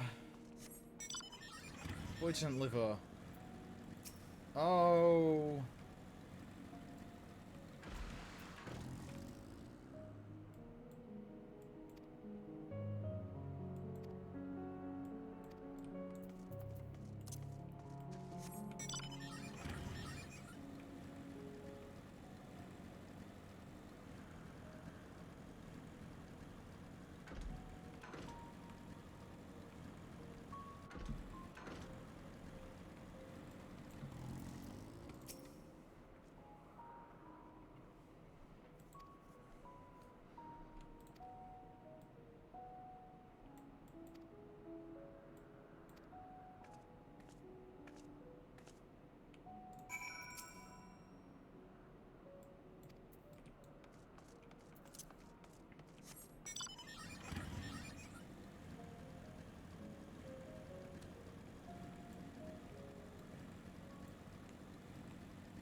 Upon activation, these transmitters will shine with light from beyond, sent courtesy of our ever-watchful friends.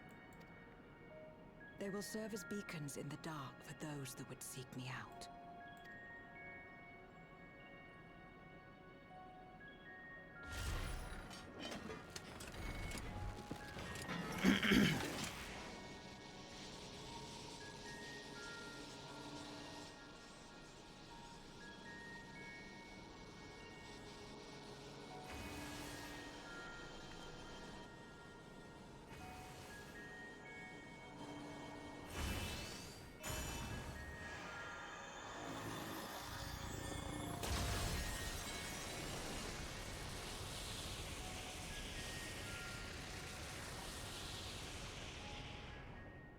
Yeah, that's certainly going to attract attention around here.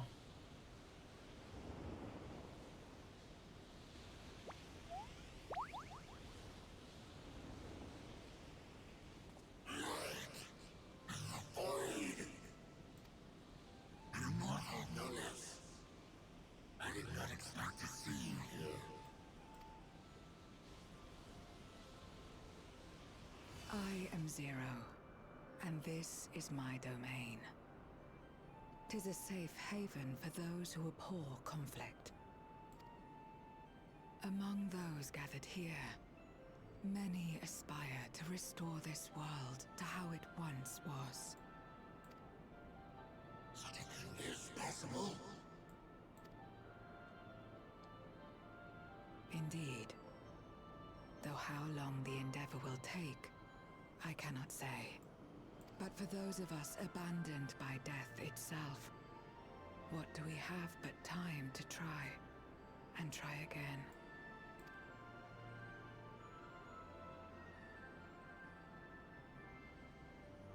Very well. This light is ample proof your comrade spoke true. However long it takes to restore our world, you shall have my aid. And you shall have mine.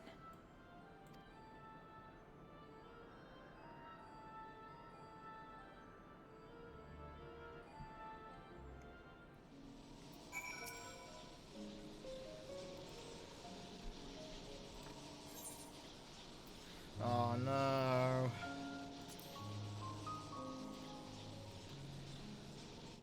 I was hoping we'd have more excuses to hang out here at Zero's domain, but oh well. Would you deliver a message to Euless for me? Tell him that we're making progress towards rebuilding our home.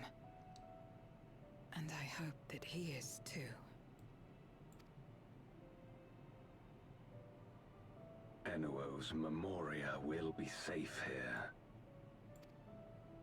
The crystal containing Zeromus has been passed on to our allies in the First.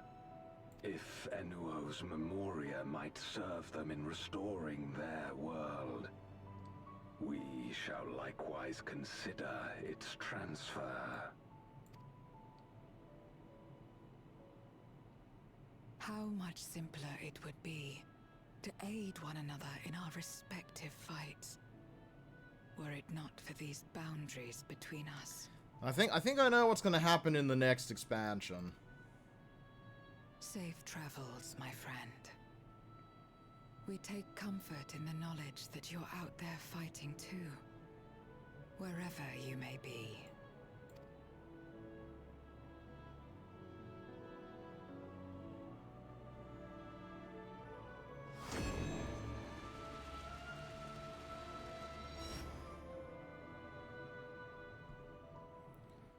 We do have a confrontation with the certain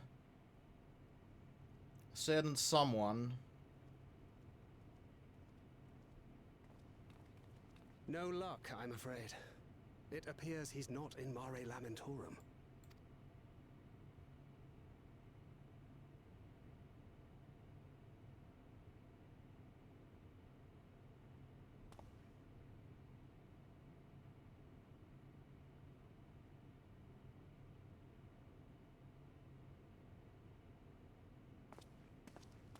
Wait.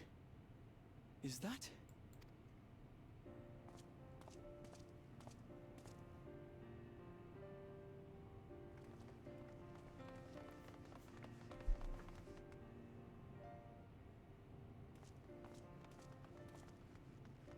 God, you had us worried.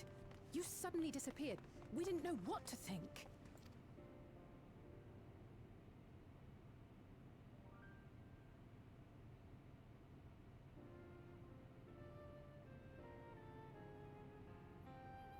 So yep, use the key. Fought a giant void scent. Shortly after you vanished, the void scent incursion abruptly ended. We surmised you had a hand in that, but never did it cross our minds that you were fighting alongside Zero and Golbez. This golden path you said you traversed wasn't visible to us either. Nor did we hear a voice. Ethos. Might this be the key's true name? While many mysteries remain, for now, I am glad to learn the state of affairs in the 13th. Golbez's suspicion that the barrier twixt worlds has begun to weaken That would certainly explain the surge in fissures manifesting in the source. Yet what could be behind such a phenomenon?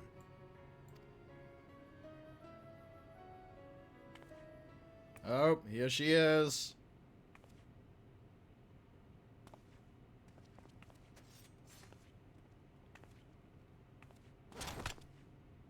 And who might you be? Not her void scent, I'd wager.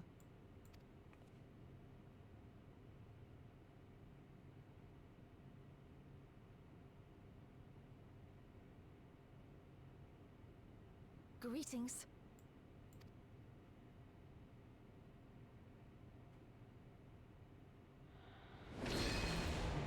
Yep. I am Helmarut of the Asians.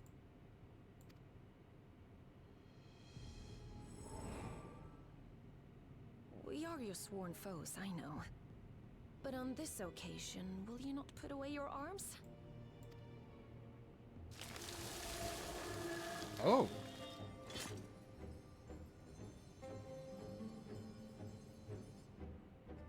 I wish only to talk.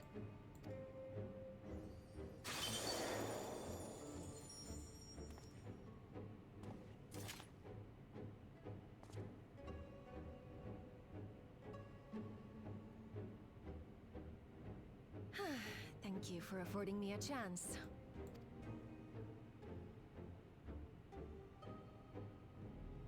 Bereft of the Unsundered, we were under the impression you and yours no longer had cause to continue your activities. That you should reveal yourself at this juncture.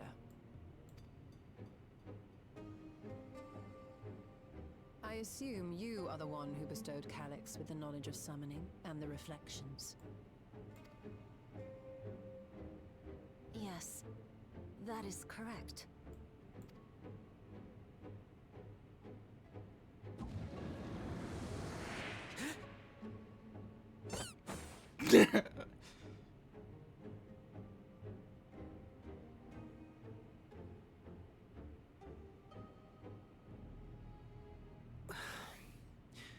Was it necessary to reveal my present form as well?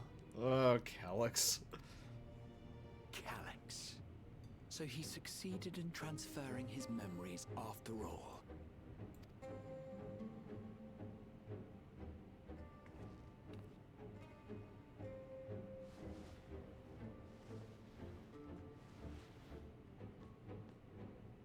Be at ease. Even were I to occupy a combat-oriented vessel, I would not have the ability to defeat you. You destroyed my plan, my life's work. I have naught to replace it, nor will I ever regain what I once had.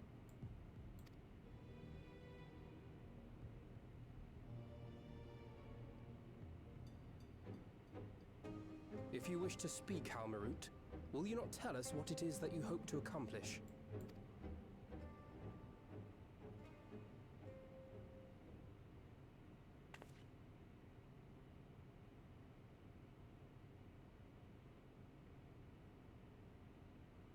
As you know, our star Aetheris was sundered into 4 and 10 shards in the time of the Ancients.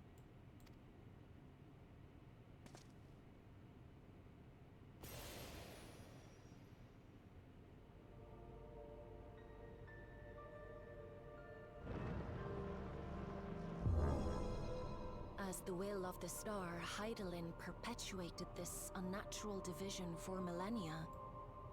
And in the wake of her passing, nature has begun to reassert itself. As a wound knits itself together, the star seeks to become whole once more. Yes, it seeks to rejoin with all of its shards.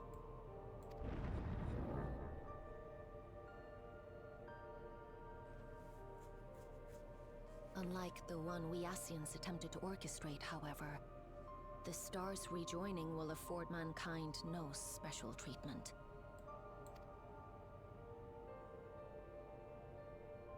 All life and matter will be condensed into a single whole, and remade for a new beginning. A complete rebirth.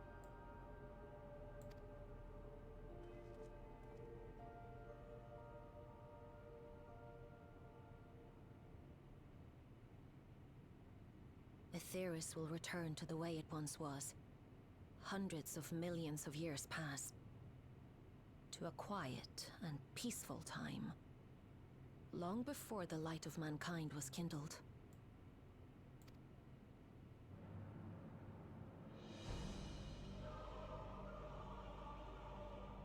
Supposing for a moment we believe you, how can you possibly know all this?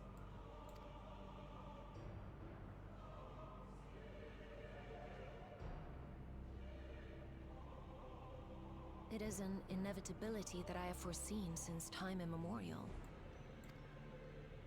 A future that awaits should creation be freed from the influence of Hydaelyn and Zodiark.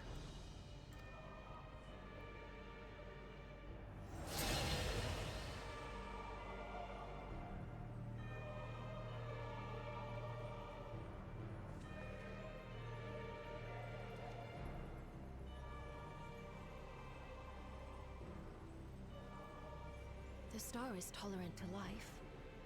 It holds no grudges, and neither rages nor weeps for being sundered. Yet by the same token, it is indifferent to life's survival. No amount of devastation and death can compel it to stop the wheels of creation from turning. The earth shakes, and mountains spew fire. Floods wash away the fruits of labor, and icy winds freeze and starve. Countless perish as nature runs its course. So many seeds of life have already been lost. Yet in spite of this, people continue to believe that the morrow will come.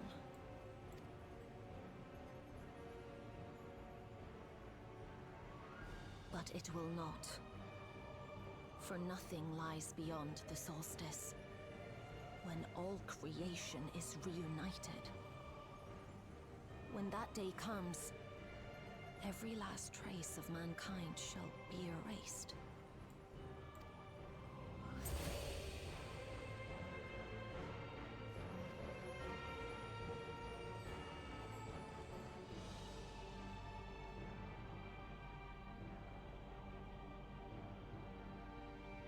I cherish man's journey. Despite losing his innocence and being made to live with suffering, he has forged ever onward. Strong, even as he is weak, his is a proud tale in the history of the star. It would be a shame for that tale to end. For all to wither and die, when some might yet survive. Would you not agree?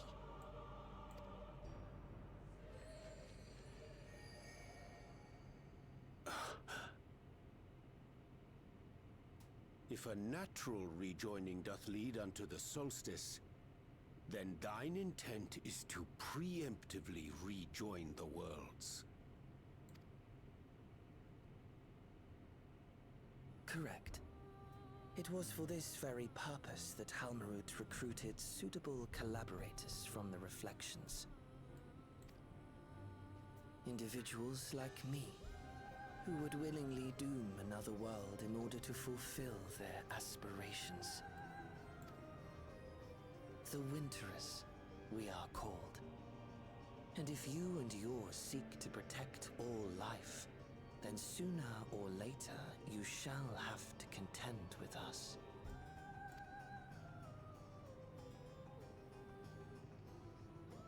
Even if everything you claim is true,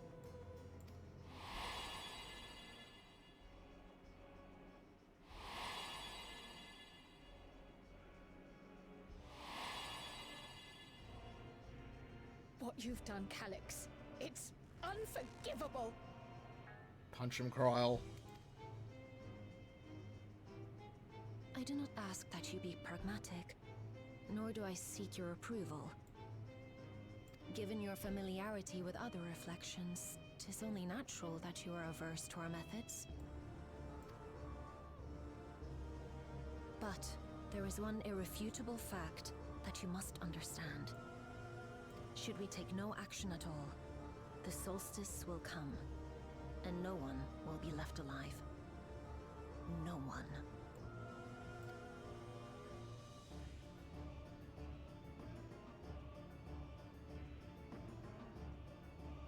of course. Should it serve to satisfy your ambition, you are welcome to deal with the reflections as you deem fit.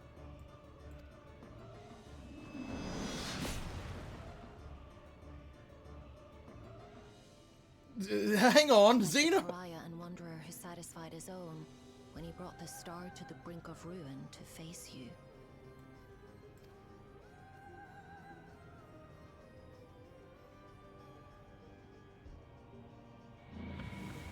Wait!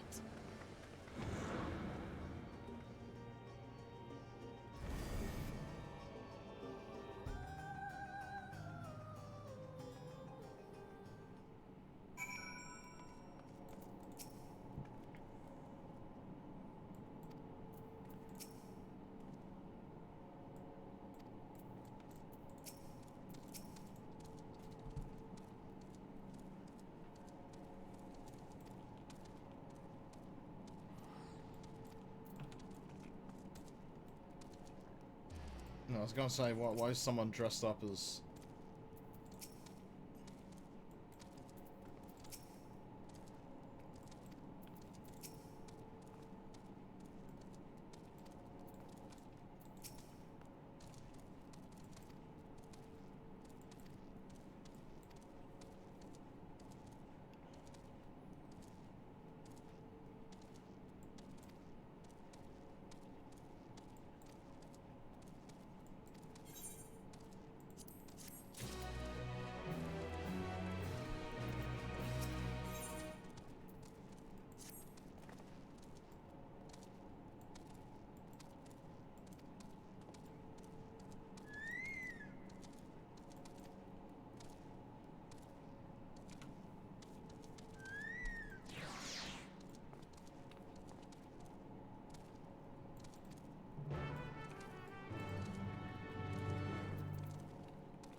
Pray return to the rising... Oh my word, it's been so long.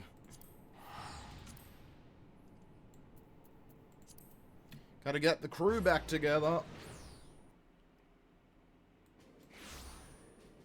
Oh, hell yeah.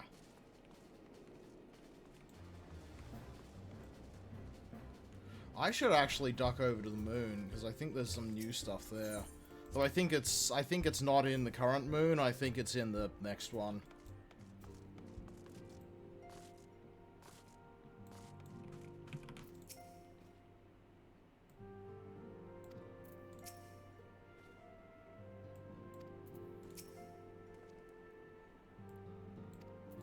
Oh, I was gonna say I should have ducked to do a fishing for the new fishing route.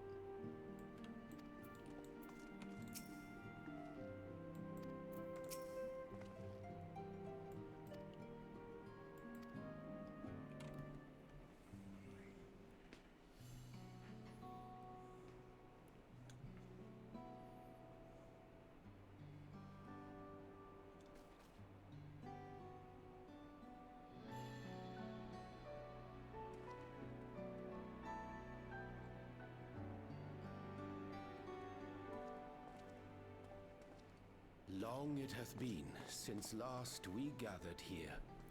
Very nice.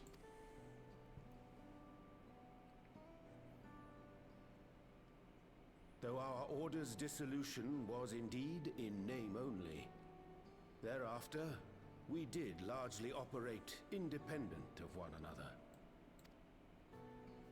All of which is to say, full glad am I to stand in such esteemed company once more.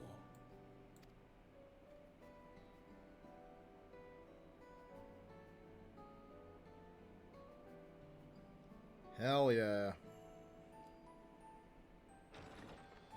Apologies for our delay.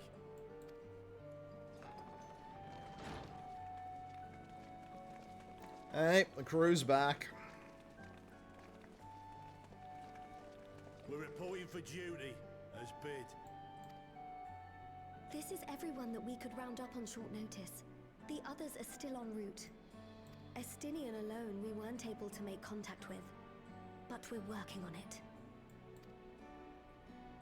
No doubt his link pearl is buried at the bottom of his bag. Knowing him, he'll turn up when we least expect it. Now, as much as I'd like to savour our reunion, Tataru tells us there have been developments. Will you apprise us of the details?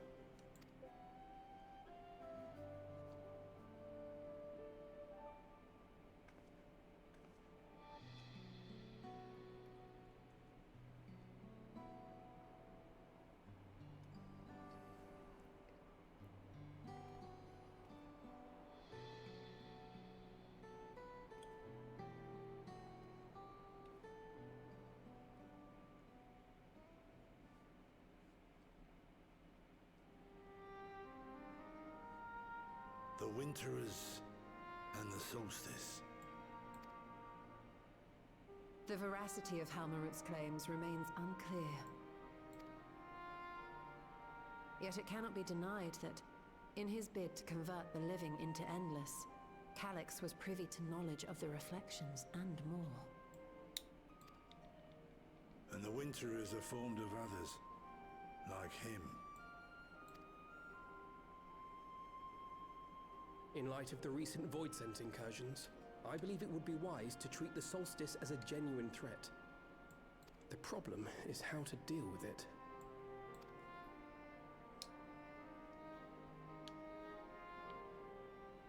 Both the Source and the Reflections are home to irreplaceable life. I would protect them all if I could. But if doing so means ushering in complete annihilation,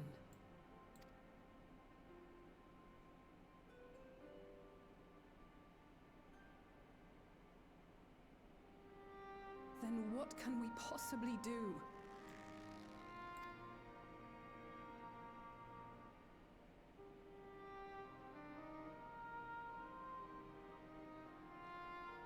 I wonder, was Hydaelyn aware of the solstice?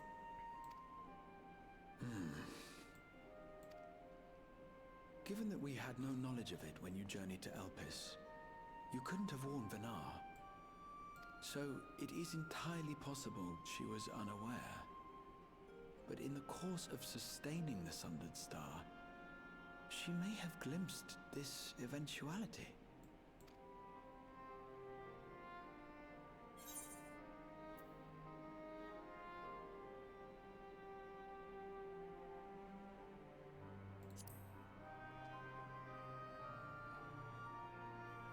It'd be Venar's style to just know.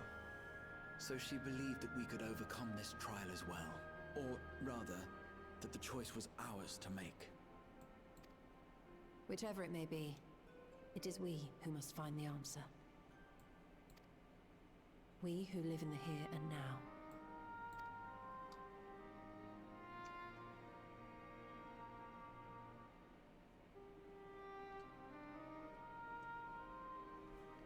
Perhaps we could take a recess? Oh, I dare say everyone could use a rest. Indeed. We have ample food for thought, and it would be good to catch each other up.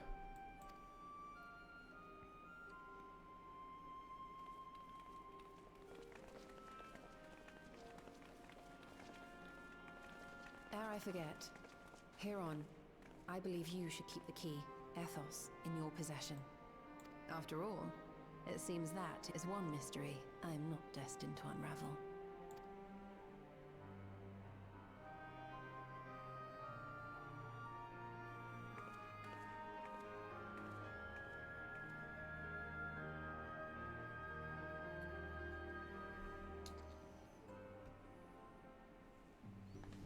Oh, let's talk to everyone, because we've got some unique dialogue, most likely.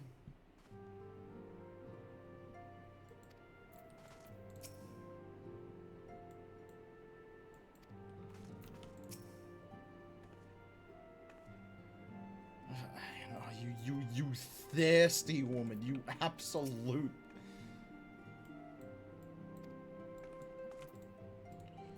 Here the world's ending and her only thought's fucking.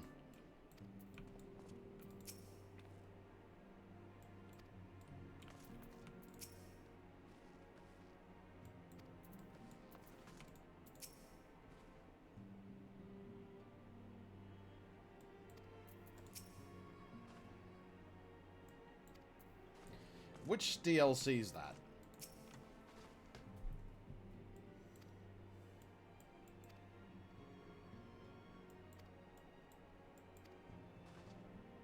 Oh, yeah.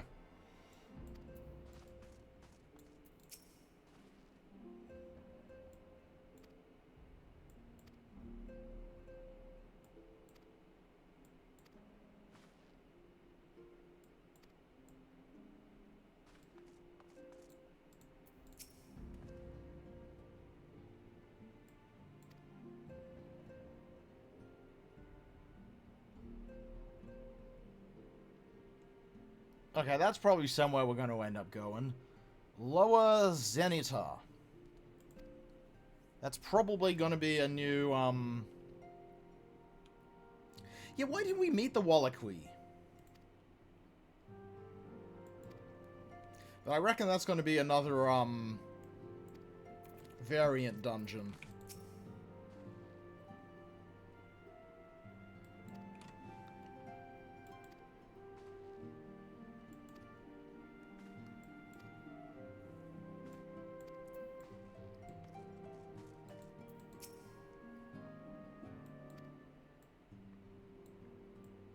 Oh, she's gone into astrology.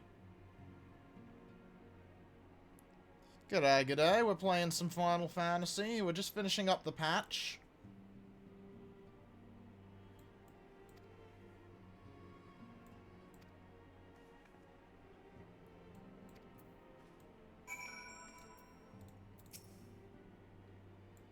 I have no idea if you follow the Final Fantasy, but, if you don't, I have some hot takes on a certain giant octopus. I say hot takes, it's not really a hot take. I think most people agree with me.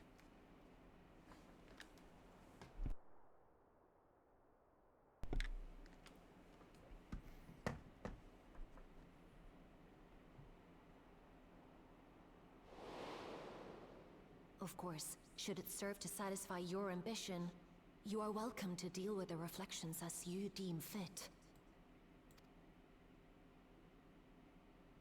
Like the pariah and wanderer who satisfied his own when he brought the star to the brink of ruin to face you. See, I think that the paper is wrong on how big Narmamentuthis is, and I actually saw a very convincing argument that Narmamentuthis might actually be an Ammonite specialist. Because remember, it's around at the same time that the really big Ammonites were around. And there are a lot of octopi at the time that were focusing on Ammonites. It has a beak with heavy wear and tear. Might be a shell crusher, which wouldn't... It'd still be big. Like, this thing's still bigger than a person. But I don't think it's the size they're saying, and I don't think it's eating mosasaurs. I think it's going after giant Ammonites. Well, that's the problem, though. We don't know if it reaches the same size. We know the beak is big. Without the radius... I mean, do we have the radius for this other one? The radula, you know. Evenings such as this. Too bright, too stimulating. The mind distracted by the inconsequential. What are you doing here? You needn't be so wary. I merely come to offer information before my departure.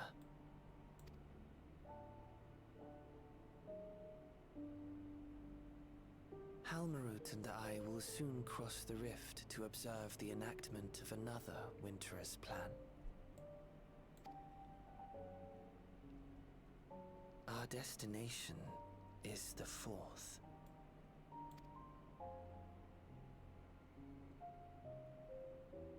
A world locked in ice, whose lands are blanketed in thick clouds. In order to survive, man has fled to the skies, using great magics to establish new civilizations.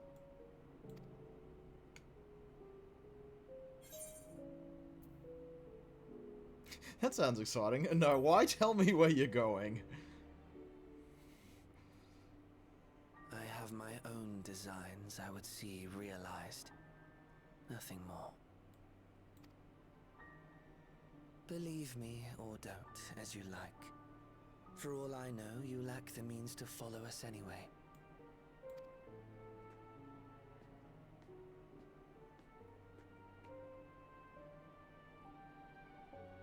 What Halmerud said to you earlier.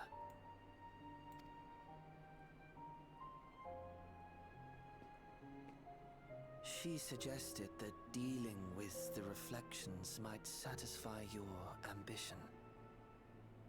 But is that truly so? You have seen battles beyond counting, have defeated even the fear of death. Is there some conclusion that you seek, no matter the cost?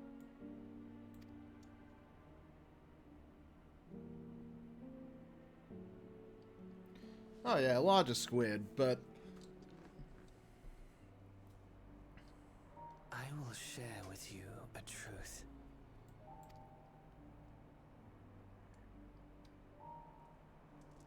We Winterers each have an ambition that we wish to fulfill.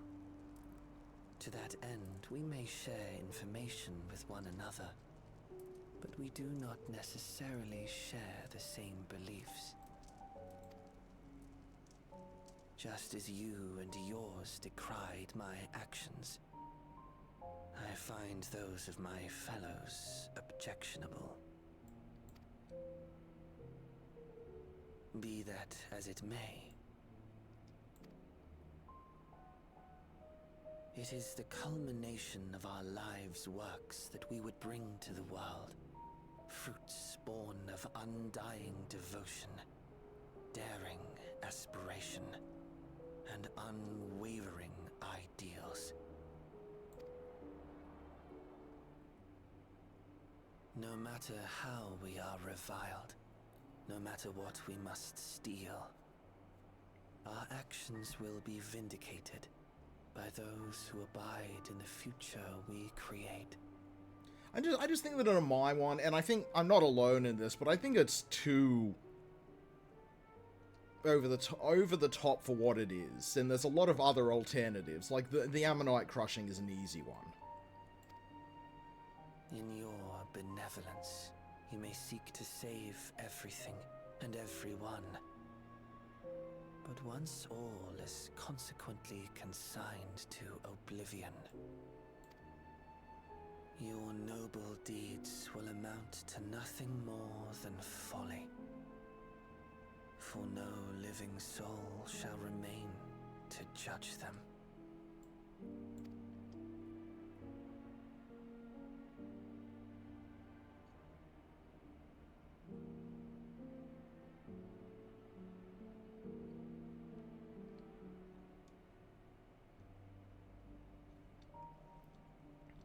Of course, the thing is, though, giant cephalopods are a bit of a...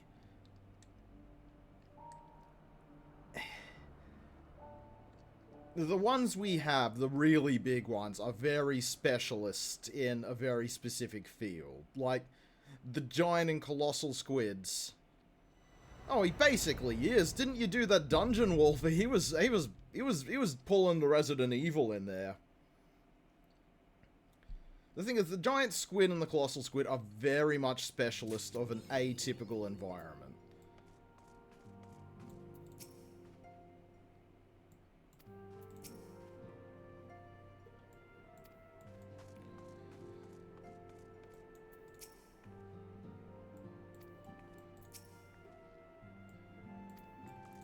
And that is the patch.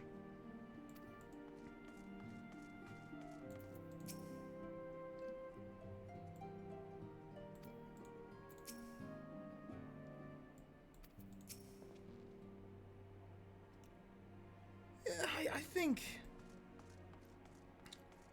I don't know. I think they're a bit too excited in how they've described it. Oh, I will be there very shortly. I just need to finish talking to these lads.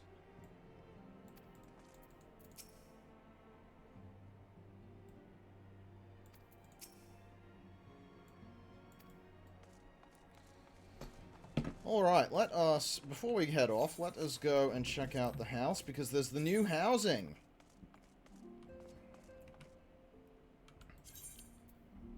Oh, that is just lavender beds. That's completely fine.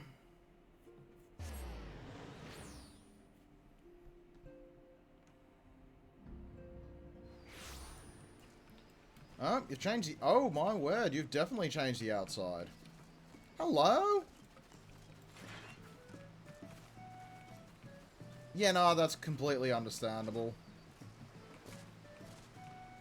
Okay, I like this as a little archway for the Aetherite. That's nice. And, oh, very nice. A nice little hot, little bath. And the kiddie pool.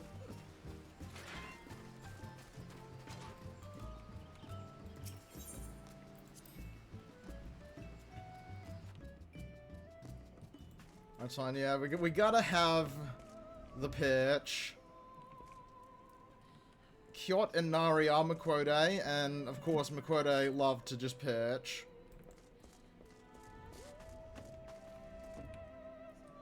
Oh, very nice little kitchen. Oh, tacos. Tacos. God, I could go for some tacos. Nari. I think I'm gonna need to get some tacos for lunch tomorrow when I'm in the city.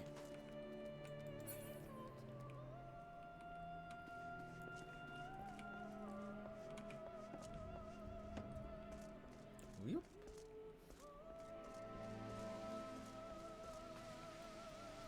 Sitting room with the, oh, yes.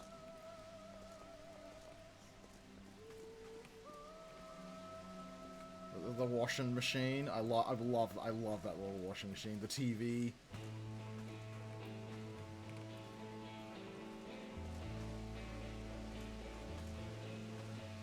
The bath. The katana that they have. Very nice. Very nice. Lovely little house. You have done very well. Yes, nice little waterfall over a forest.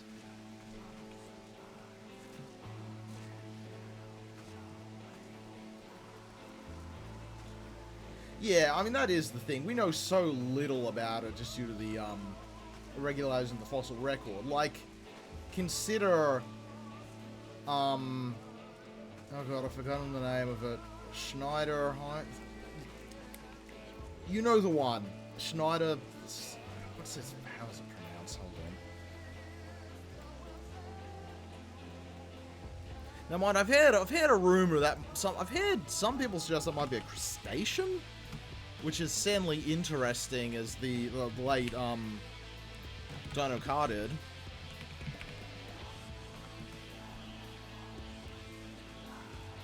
That's a very good idea. Oh, what? Is anyone else on Wikipedia acting up?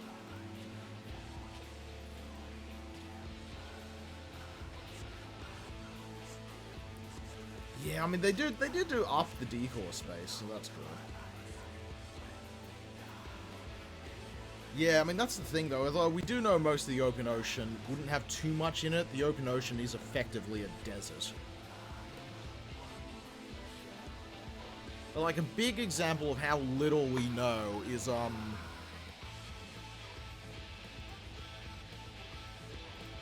Shindahans, which it's a Devonian radiodont, possibly.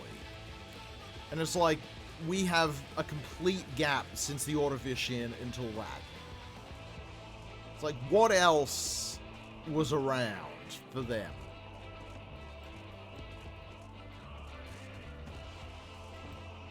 We just don't have.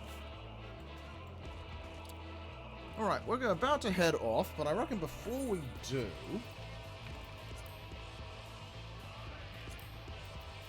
let's head over to PvP Island. I want to see...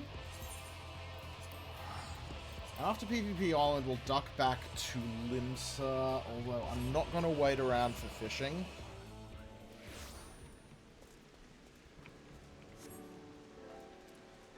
Let's see what the new stuff is here on PvP Island. Okay, seems to be a few people around the Crystal Quartermaster. Did we get anything new?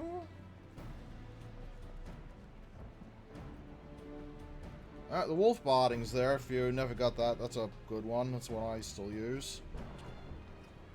Actually, I think these are all last patch, actually. Gosh, something I just ban off. I have too many friggin' crystals. Tropios. I think commendation crystals we have. Oh, Black Shark. If you know your cryptids, you know the Black Shark. That is a... That makes sense as a recolor of the Hellhound armor. It's not a good one. I don't think I'd get this. Shadowhound, similar. That is most certainly a set. Not for me, though.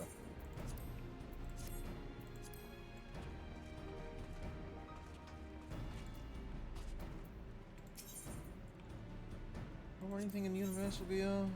Just the A10s and the Critical Hit Tour.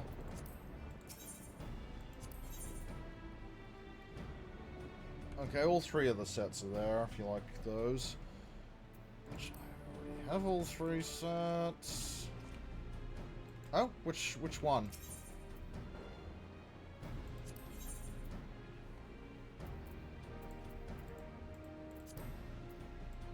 True. But even then, just due to where it is, the open ocean does tend to be a desert. Ah, yeah, it might just be stuff you didn't have. It's stuff I have because I'm a madman who's done this so much.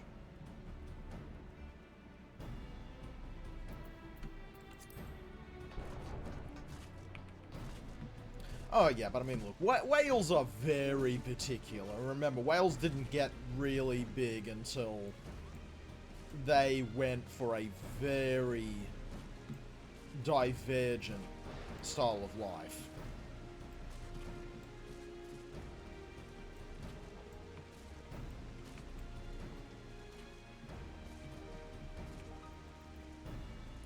Like, even among filter feeders, whales are weird.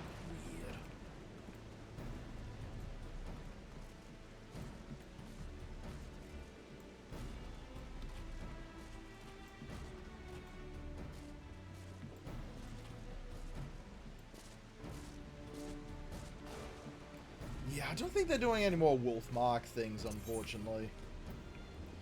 Before we go, though, let's just pop over to Limsa. I just want to check if fishing does indeed have the new route.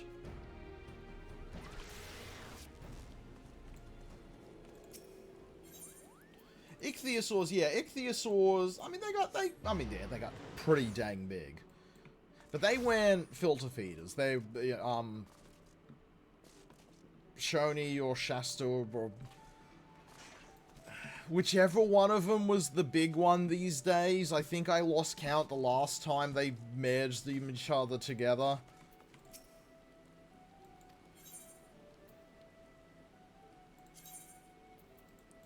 Okay, just Indigo and Ruby. We don't have the Thavnia route yet. Tragic.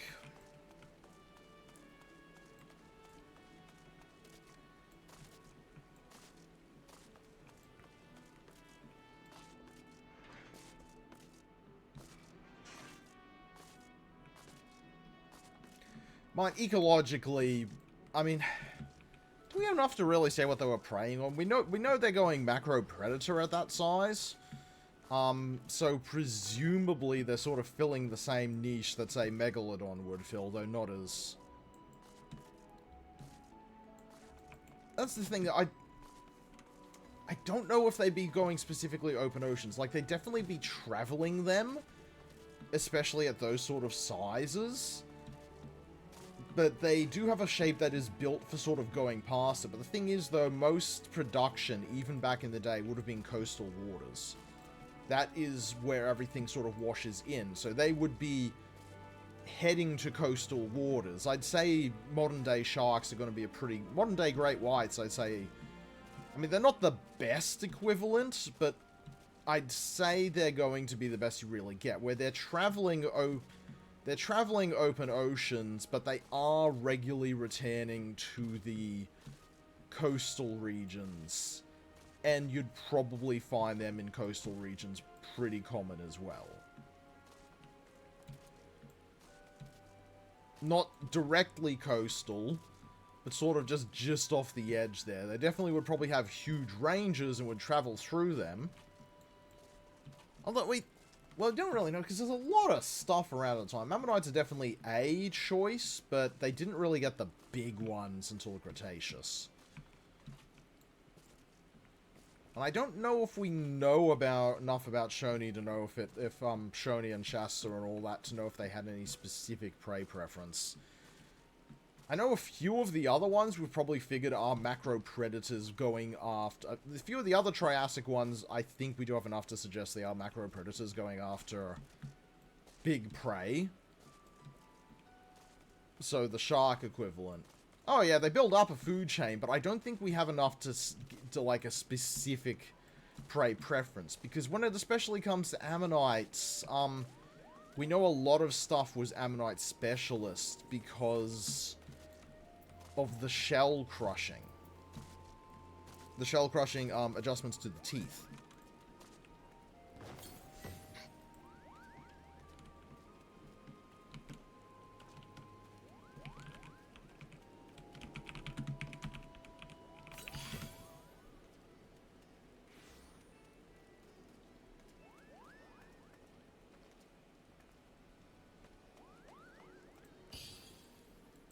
I think that's mostly Cretaceous.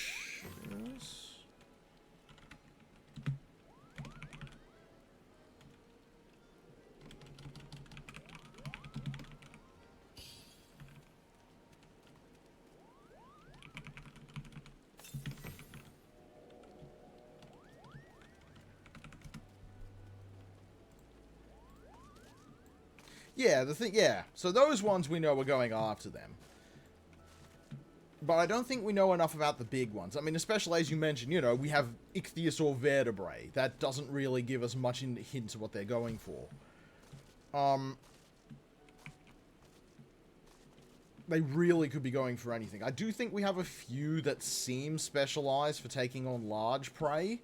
So they might have even been taking on smaller ichthyosaurs.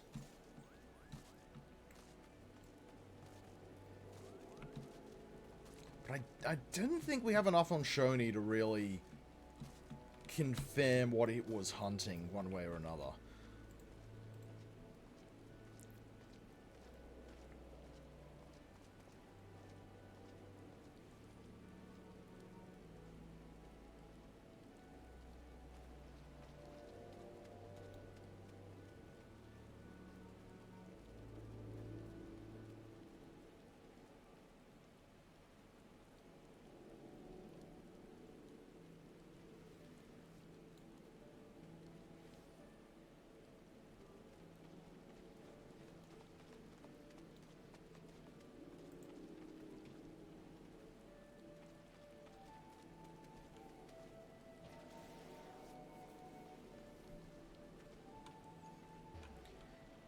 Yeah, I was going to say they're massive generalists, so I think the big ones specifically would be hanging around anywhere where there's a high diversity of prey.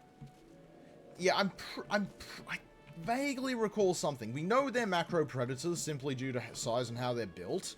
They don't have anything that would indicate they're not going after. And I think what's the one? Oh god, it's that Chinese one with the name.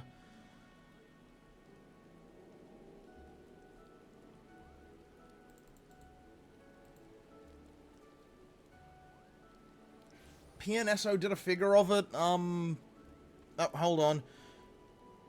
Oh god, get ready. I'm bad with Chinese names. No, not in the Himalaya. Guizhou Ichthyosaurus. Guizhou Ichthyosaurus, that's the one. It's a smaller Shasta, but it is... No, is it a Shasta? It's been merged into Shasta in the past, so it's possibly part of the Shastasauridae. Yeah, it's smaller than the big ones, but we found it with actual remains in it. So that's a macro-predatory one. And based on how they all sort of go, they seem macro-predator. I don't think we specifically... Yeah, they're macro-predators, so they're not really going after the Ammonite ones, whereas there are other ones at the time who are going after Ammonites. Actually, while we're here... Hello there, Itinerant Moogle. I have the Fat Cat, I have Emerald Guiba, I have that, I have that. What's Blood on the Wind? We're 57. I have both of the Kamui. Oh, God. I might as well just... We have that. We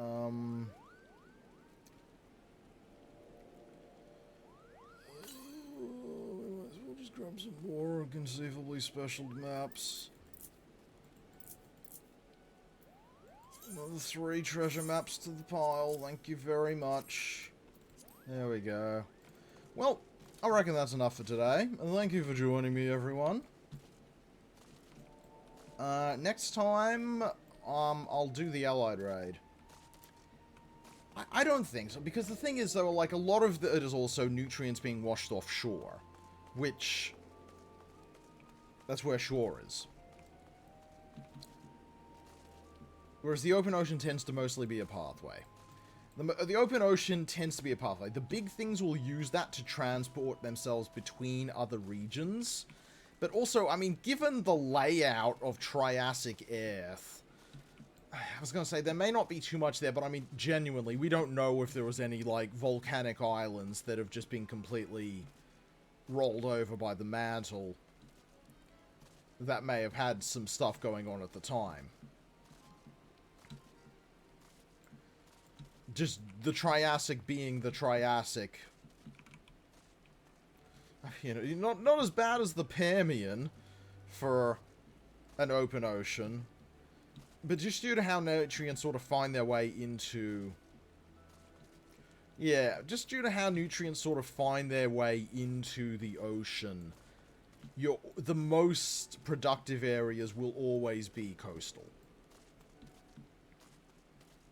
There's definitely a lot of stuff that probably traveled the open ocean that we don't have fossils of just due to the inevitability of how the Earth's crust replaces itself.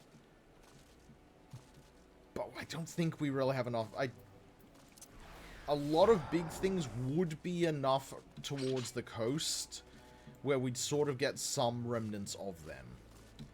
I mean, Megalodon is the classic sea Megalodon.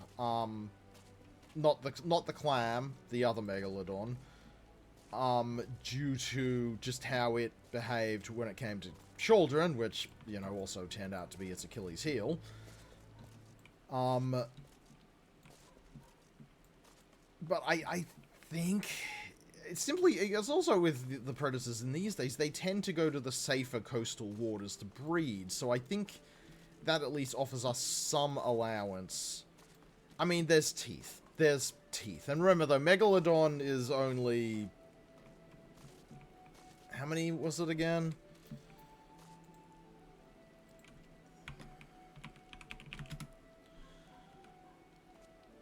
Yeah, I was gonna say 5, but no, it's 3-ish million years ago, which isn't as much time compared to a Triassic reptile or even a Cretaceous one at 65 million.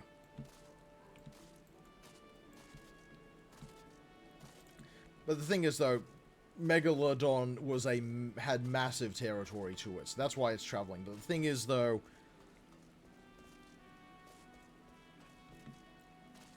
The thing is though, it sort of died out once its prey became more adept at traveling. It's always an open question of which came first, did Megalodon go extinct or did the Rorqual whales show up? But they are purpose-built to just completely screw Megalodon over, because they are massive, fast things that are doing that effectively. Get through the open ocean as quick as possible to chase very specific food source thing better than any animal ever has done it before.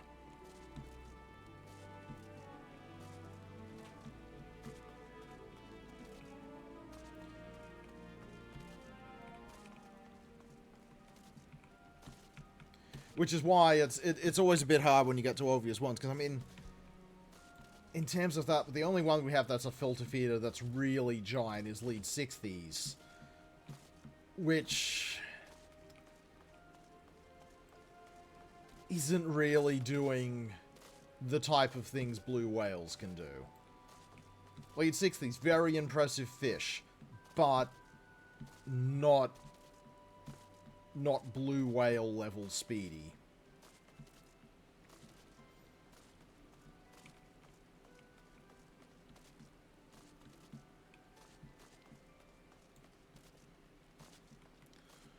Not the most familiar with that particular one.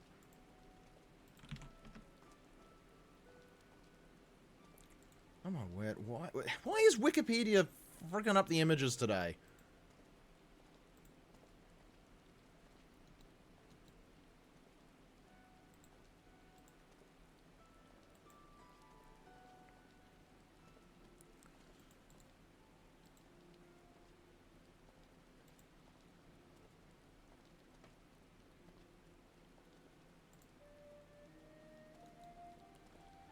I'm not the most familiar with that and how it all scales out.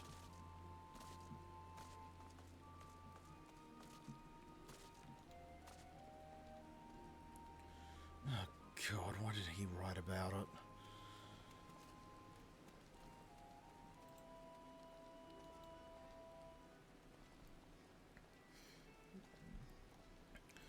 You know, it's a bad day when you look that one up and you got friggin' pterosaur heresies and reptile evolution showing up as results.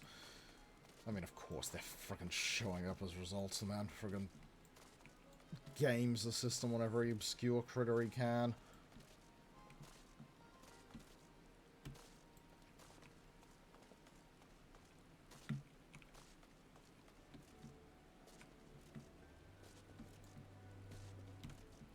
Anyway, as much as I do enjoy the talk, I do have to head off. Yeah, I need to see better fossils to sort of get a vibe for it. It seems pretty sizable. When were you around?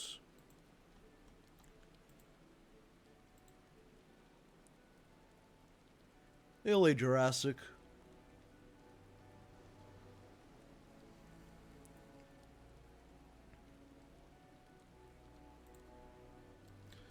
And yeah, it's just friggin' look. It's 11 o'clock. It's almost 11 o'clock. I've got work tomorrow. I'm in trouble.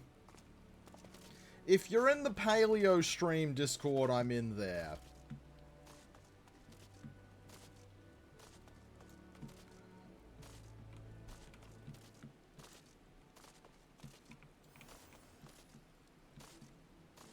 Ugh, rough time there.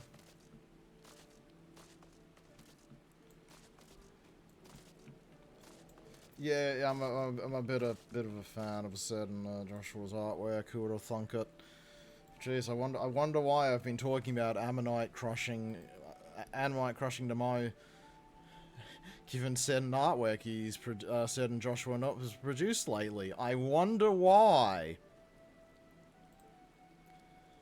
If you haven't seen the artwork, it's on his Blue Sky. It's really good, and I do think it's up a... Oh, bang, very nice. I do think it is a valid interpretation of it, and size-wise, it does make sense. Like, this is still a stonkin' huge, octopus, but it's not redonkulously sized. It's not taken on mosasaurs, but it's still, like, if you saw this thing, you'd be shitting your pants big.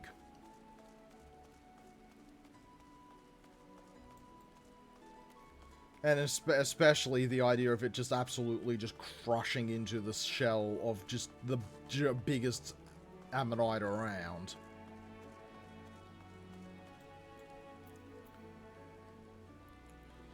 I'm thinking the ammonite is valid because there's so many ammonite specialists at the time. And it's not in the same place as the big lads, but it's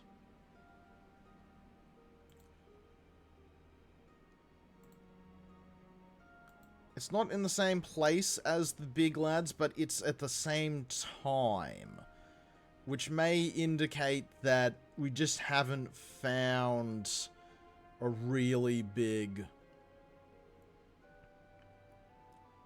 ammonite in the area.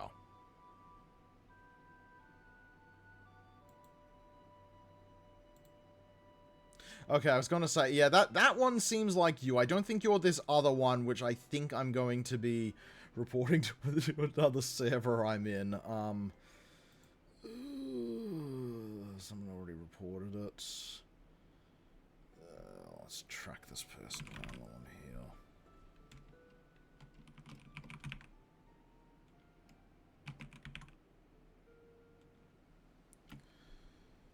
Okay, we'll have to go deal with that elsewhere. Anyway, you all have a good one. I'll see you around.